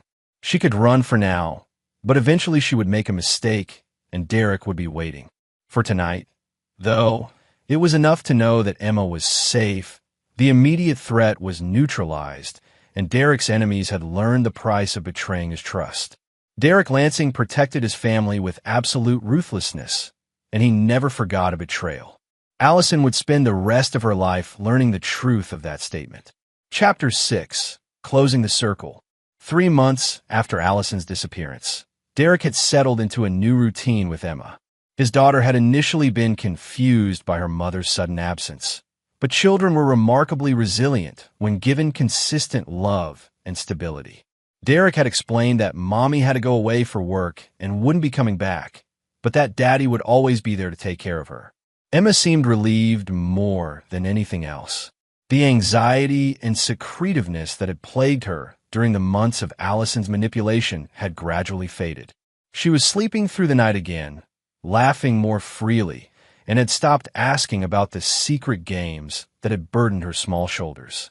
Derek hired Maria Santos, a former military nurse with impeccable credentials, to help with childcare and household management. Maria was competent, trustworthy, and most importantly, had the kind of protective instincts that Derek valued when it came to Emma's safety. But Derek hadn't forgotten about Allison. Rebecca's network of contacts had been tracking her movements since she fled. Allison had made it as far as Mexico before going underground, but Derek's resources were extensive and his patience unlimited. On a Thursday morning in late spring, Rebecca entered Derek's office with a file that made him look up from his computer with interest. We found her, Rebecca announced. Derek set aside his work and gestured for Rebecca to sit down. Where? Costa Rica. She's been living in a small coastal town under the name Lisa Martinez, working at a tourist resort, keeping a low profile. Rebecca placed surveillance photos on Derek's desk. Allison looked different. Darker hair, different style of dress, more cautious body language. But it was definitely her. Why do we track her down? She made a mistake. Used one of her old credit cards to book a flight. The charge was flagged by our monitoring system, and we traced her from there. Derek studied the photos. Allison was sitting at a beachside cafe, apparently relaxed and confident that she had successfully disappeared. She had no idea that her past was about to catch up with her. Is she alone? As far as we can tell. No romantic relationships, no close friendships. She's been very careful about maintaining her cover. Derek leaned back in his chair, considering his options. He could have Allison arrested and extradited back to the United States, where she would face charges for attempted murder and conspiracy. The evidence was overwhelming, and she would likely spend the rest of her life in prison. But prison felt inadequate for what she had done. Allison had violated his trust, used his daughter as a weapon, and planned his murder with cold calculation. She deserves something more personal, more final. "I want you to arrange a vacation for me," Derek told Rebecca. "Somewhere warm. Costa Rica sounds nice this time of year." Rebecca nodded, understanding Derek's intentions without needing explicit details. "What about Emma?" "Emma will stay here with Maria. This is something I need to handle personally." Derek spent the next week making careful preparations. He arranged for extended childcare for Emma, cleared his business schedule, and made sure his affairs were in order. He also made certain discreet purchases through contacts who didn't ask questions about the tools Derek requested. The flight to Costa Rica was uneventful. Derek traveled under his own name. There was no need for deception at this stage. He checked into a resort about 30 miles from where Allison was living, rented a car, and began his final surveillance. For 3 days, Derek watched Allison's routine. She worked the morning shift at the resort restaurant, spent afternoons reading on the beach, and evenings alone in her small apartment. She seemed genuinely at peace, apparently believing she had successfully escaped the consequences of her actions. On the 4th night, Derek made his move. Allison's apartment was on the 2nd floor of a modest building overlooking the beach. The security was minimal, a simple lock that Derek bypassed in less than 30 seconds. He waited in the darkness of her living room as she returned from her evening walk. Allison turned on the lights and froze when she saw Derek sitting calmly in her chair.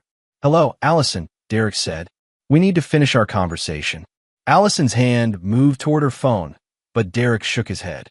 "I've already disabled the cell towers in this area. No one can help you now." "How did you find me?" "You used a Morrison credit card to book your flight out of Mexico. After that, it was just a matter of patience and resources."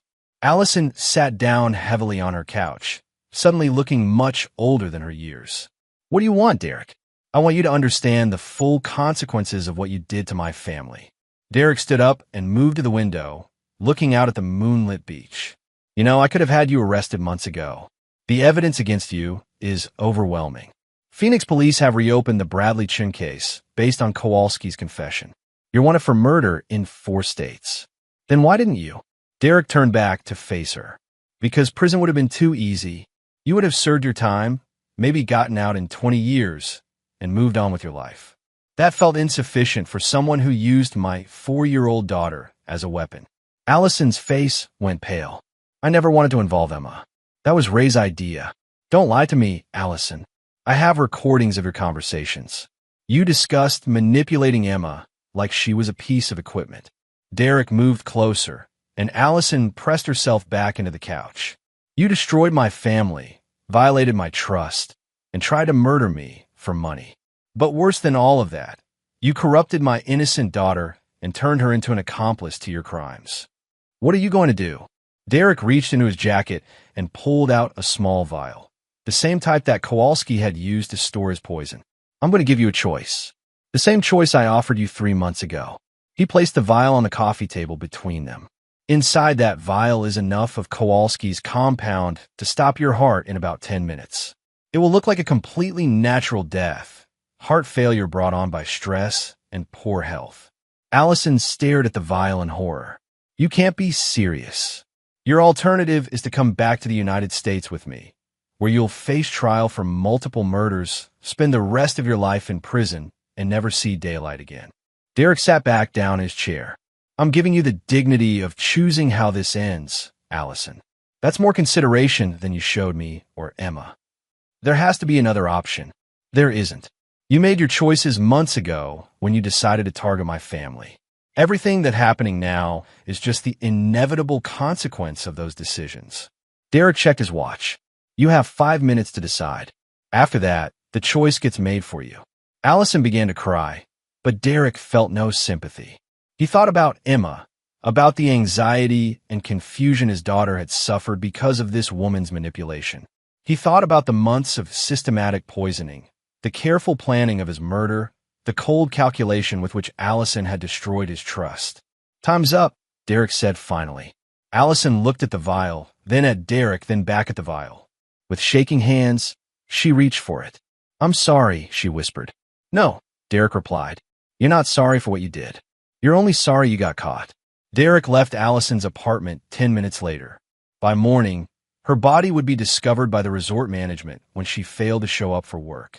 The local authorities would find a woman who had died peacefully in her sleep from apparent heart failure, a tragic but unremarkable event in a small coastal town. Derek caught a flight back to the United States that afternoon. He had tied up the last loose end of Allison's betrayal, and now he could focus entirely on building a safe, stable life for Emma. On the plane home, Derek reflected on the events of the past few months.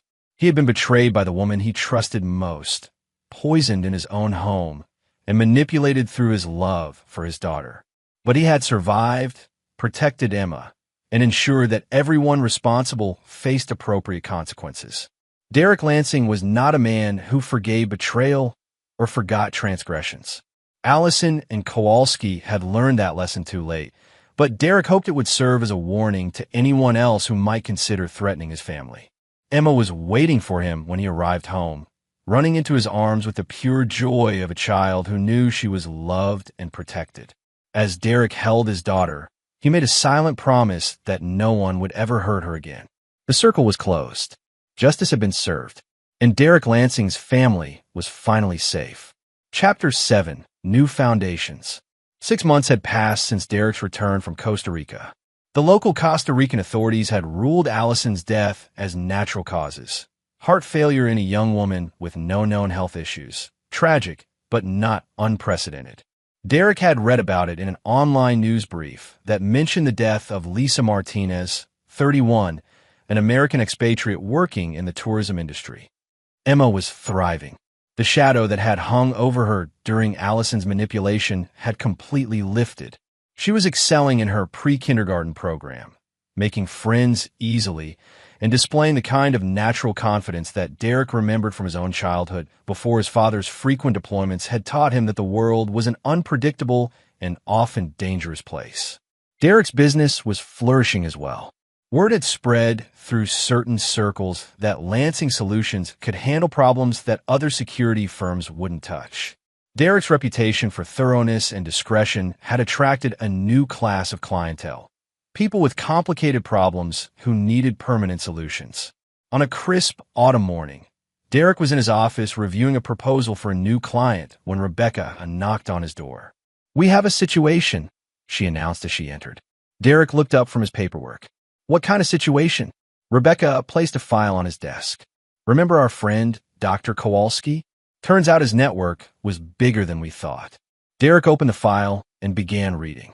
According to Rebecca's research, Kowalski had been part of a larger organization of medical professionals who specialized in providing untraceable poisons and chemical compounds to clients willing to pay premium prices.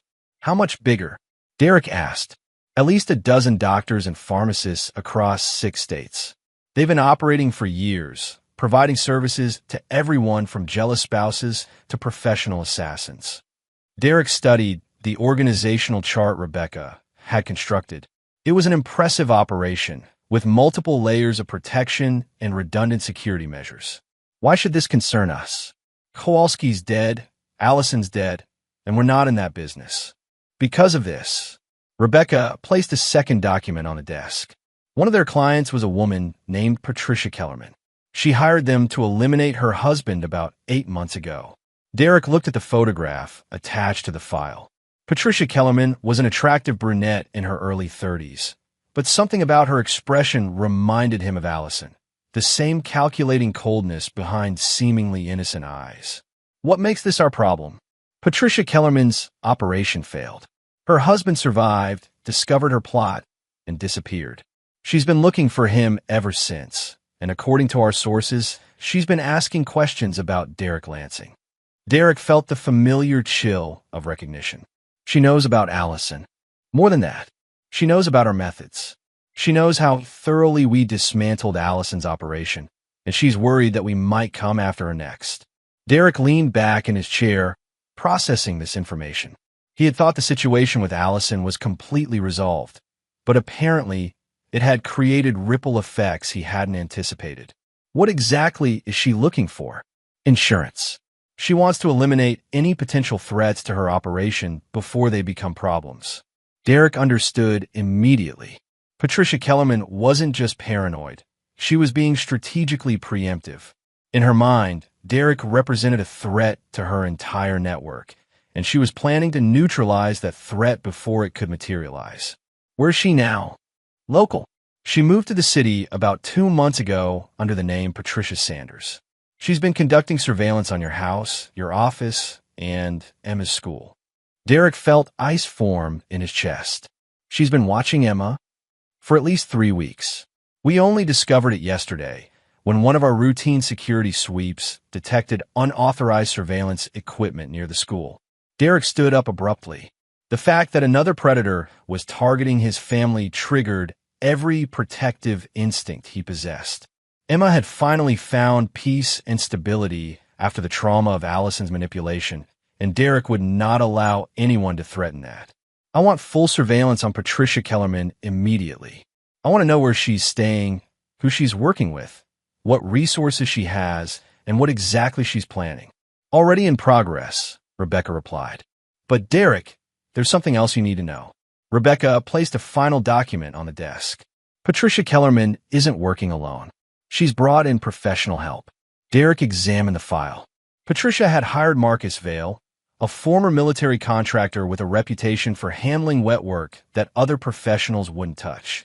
Vale was expensive, effective, and absolutely ruthless.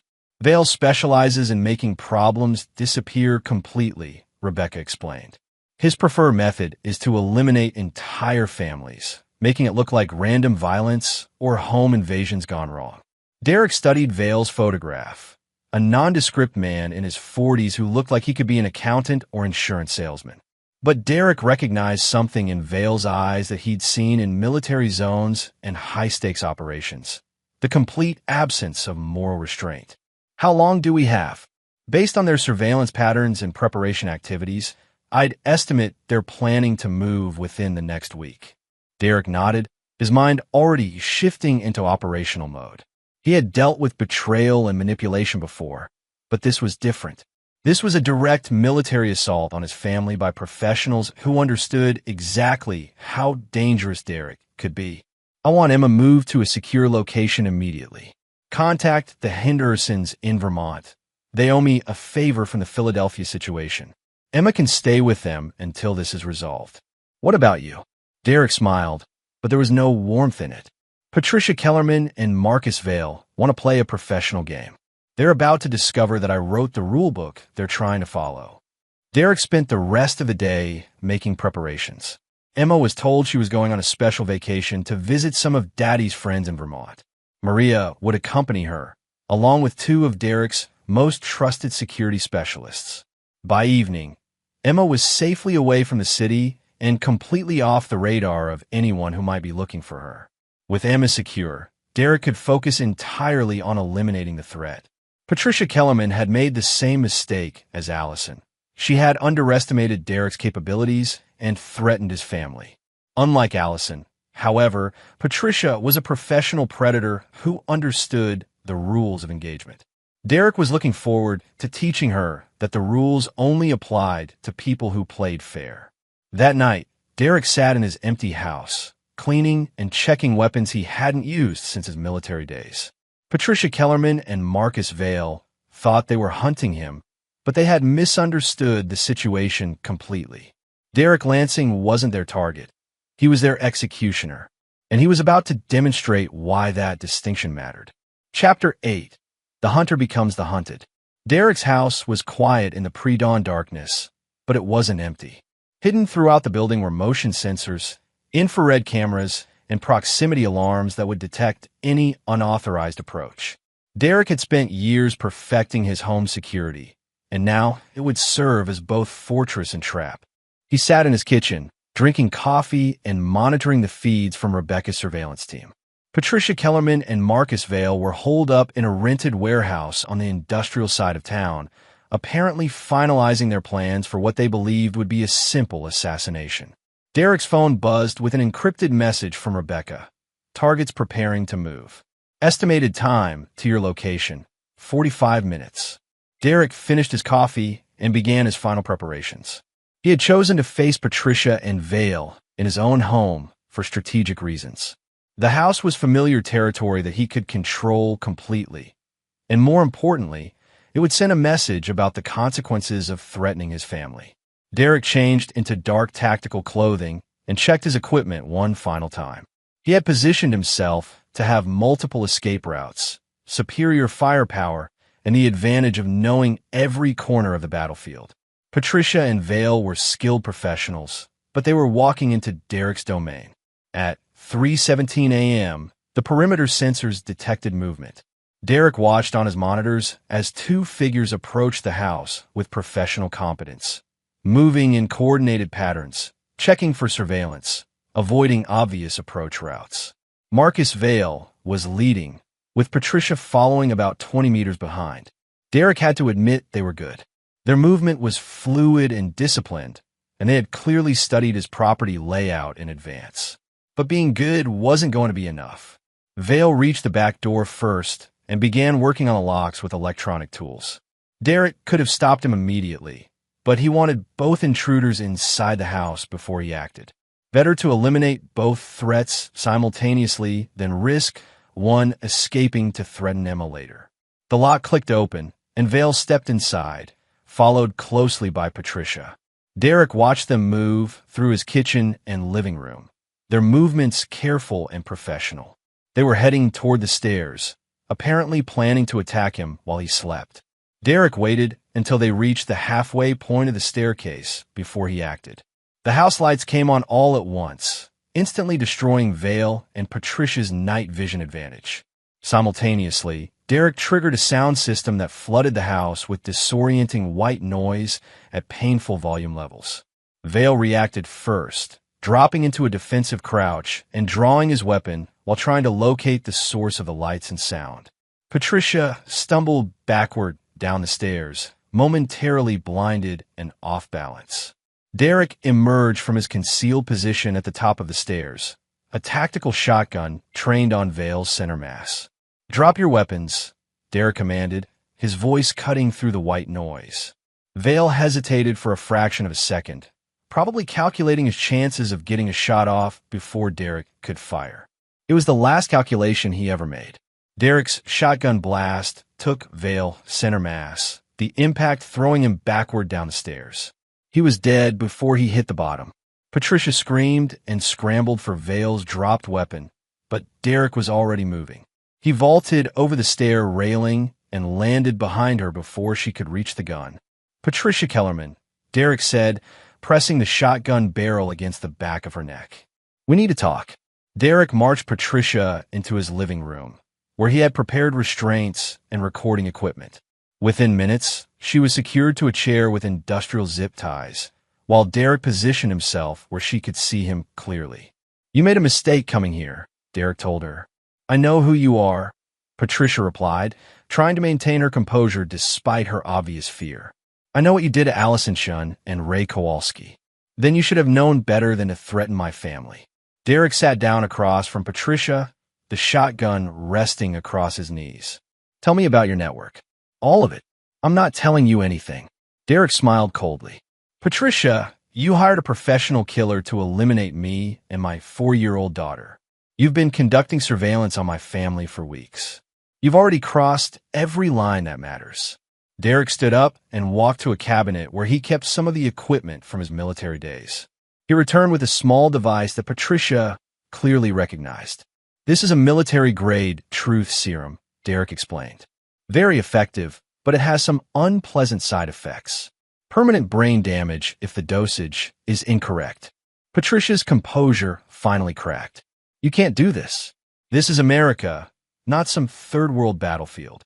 You forfeited any claim to civilized treatment when you decided to target my daughter," Derek replied. "Now let's try this again. Tell me about your network." Over the next 2 hours, Derek systematically extracted every detail of Patricia's operation. The network was even larger than Rebecca had suspected. Dozens of medical professionals providing untraceable poisons and chemical weapons to clients across the country. They had been responsible for hundreds of deaths over the past decade, operating with complete impunity because their methods were undetectable. Patricia also revealed the names and locations of her primary associates, the financial structure of their organization, and the methods they used to avoid law enforcement detection. "How many others know about me?" Derek asked. "Just me and Marcus," Patricia replied, her voice hoarse from hours of interrogation. "I was being careful. I wanted to eliminate you quietly before anyone else in the network realized you were a threat." Derek nodded. Patricia's caution had actually worked in his favor. Her death wouldn't trigger a larger response from her organization. What about backups? Deadman switches? Insurance policies? Nothing. I was handling this personally. Derek believed her. Patricia had been arrogant enough to think she could eliminate Derek quickly and quietly, without needing to involve her network or create complex contingency plans. As dawn broke through the living room windows, Derek made his final decision. Patricia Kellerman had organized the murder of innocent people for profit, and she had directly threatened Emma's safety. Like Allison and Kowalski before her, she deserved consequences that the justice system couldn't provide. "I'm going to give you the same choice I gave Allison," Derek told Patricia. He placed a syringe on the coffee table between them. "This contains a concentrated dose of your network's own poison. Quick, painless, and completely undetectable. Your alternative is to face trial for multiple murders and spend the rest of your life in a maximum security prison." Patricia stared at the syringe with growing horror. "You're insane." "No, Patricia. I'm thorough. You threaten my family, so you have to be eliminated. The only question is whether you maintain some dignity in how that happens." Derek checked his watch. "You have 5 minutes to decide." Patricia spent those 5 minutes alternately pleading, threatening, and trying to bargain for her life. But Derek had heard it all before from Allison, and his resolve was absolute. People who threatened Emma faced complete and final consequences. When time ran out, Derek administered the injection himself. Patricia Kellerman died the same way her victims had, quietly, peacefully, with no external signs of violence. Derek spent the rest of the morning cleaning up. Vale's body was disposed of through channels Derek had established for precisely this kind of situation. Patricia's body would be found in her rented warehouse, apparently the victim of a drug overdose. Tragic but unremarkable in that part of the city. By noon, Derek's house showed no signs of the night's events. He called Rebecca to confirm that all surveillance evidence had been eliminated and that Patricia's network had no knowledge of her failed operation. That evening, Derek drove to Vermont to collect Emma. She ran into his arms with the pure joy of a child who had missed her father, chattering excitedly about her vacation and the new friend she had made. As they drove home together, Emma fell asleep in her car's seat, and Derek reflected on the events of the past week. Another threat to his family had been identified and eliminated. The network responsible for Allison's operation had lost 2 key members and would hopefully think twice before targeting the Lansing family again. Derek Lansing protected his own with absolute ruthlessness, and he never forgot a threat to his daughter's safety. Patricia Kellerman and Marcus Vale had learned that lesson too late, but their fate would serve as a warning to anyone else who might consider making the same mistake. Emma was safe. Derek's family was secure, and anyone who might threaten that security in the future would face the same uncompromising response. Derek Lansing was not a man who offered second chances to people who threatened his family. Chapter 9, New Beginnings. 2 years had passed since the Patricia Kellerman incident. Emma was now 6 years old, thriving in first grade, and had grown into a confident, happy child who showed no lasting effects from the trauma of her early years. She had friends, hobbies, and the kind of secure childhood that Derek had been determined to provide despite the chaos that had once surrounded their family. Derek's business had evolved as well. Lansing Solutions now operated on 2 levels.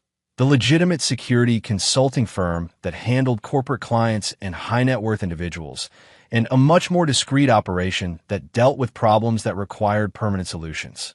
Derek's reputation in certain circles had grown to legendary status, and his client list included people who understood that some threats could only be eliminated completely. On a sunny Saturday morning in spring, Derek was in his backyard watching Emma play on the swing set he had installed shortly after Allison's disappearance. His daughter was explaining in great detail how she was going to win the science fair with her project about butterflies, her face animated with the kind of pure enthusiasm that reminded Derek why everything he had done to protect her was worthwhile. Rebecca joined them for their weekly family barbecue, a tradition that had developed over the years as she had become more than just Derek's business partner. She was Emma's honorary aunt, the closest thing to a maternal figure the little girl had known since Allison's betrayal. "Any word from the Phoenix investigation?" Derek asked as Rebecca settled into a chair beside him. "Case closed officially last month," Rebecca replied. "They ruled Bradley Chin's death a homicide based on Kowalski's confession. But with all the perpetrators dead, there's no one left to prosecute. Chin's real wife collected the insurance money and seems to be moving on with her life." Derek nodded. Justice had been served, even if it hadn't followed traditional legal channels. Bradley Chin's family had received closure, and the people responsible for his murder had faced appropriate consequences. What about the pharmaceutical network? Scattered to the winds. Patricia's death spooked them, and most of the key players have either retired or relocated overseas. The DEA is still investigating, but without inside information, they're mostly just documenting crimes that are too old to prosecute. Derek was satisfied with this outcome. He hadn't set out to destroy the entire network, just to eliminate the specific threats to his family. The fact that his actions had disrupted a larger criminal organization was a beneficial side effect, but not his primary goal. Emma ran over to them, breathless from playing. "Daddy, can we get ice cream after lunch?" "Of course, sweetheart. But first you need to eat your vegetables." Emma wrinkled her nose but nodded, running back to her swing set with the kind of energy that only 6-year-olds possessed. "She's remarkable," Rebecca observed. After everything she went through with Allison, most children would have lasting trust issues. But Emma seems completely resilient. Derek watched his daughter play, feeling the familiar surge of protective love that had driven every decision he had made over the past 3 years. Children are stronger than we give them credit for, and Emma knows she's safe now. That makes all the difference. As the afternoon progressed, Derek found himself reflecting on the journey that had brought them to this point. He had discovered betrayal in his own home, faced threats from multiple enemies, and been forced to make decisions that had permanently changed him. But through it all, his primary focus had remained constant, protecting Emma and ensuring her safety and happiness. Derek had learned that the world was full of predators who viewed other people as tools to be used or obstacles to be eliminated. Allison had seen him as a source of wealth to be systematically harvested. Patricia Kellerman had seen him as a threat to be eliminated. Others would undoubtedly emerge in the future with their own schemes and motivations. But Derek had also learned that he possessed the skills, resources, and absolute determination necessary to protect his family from any threat. He had built a life around the principle that loyalty and trust were sacred, and that betrayal carried consequences that were both swift and final. That evening, after Emma had gone to bed, Derek and Rebecca sat on the back porch, enjoying the quiet of the suburban neighborhood. "Do you ever regret how things turned out?" Rebecca asked. Derek considered the question carefully. "I regret that Emma had to experience trauma because of Allison's choices. I regret that I didn't see through Allison's deception earlier. But I don't regret the way I handled the threats to my family. Even the extreme measures, especially the extreme measures. Rebecca, Allison was planning to murder me and leave Emma orphaned. Patricia Kellerman was planning to kill both of us. These weren't people who could be reasoned with or reformed. They were predators who had to be stopped permanently." Derek looked out at his peaceful backyard, where Emma's toys were scattered on the grass and her bicycle was parked by the garage. "I built this life for Emma. I'll do whatever is necessary to protect it."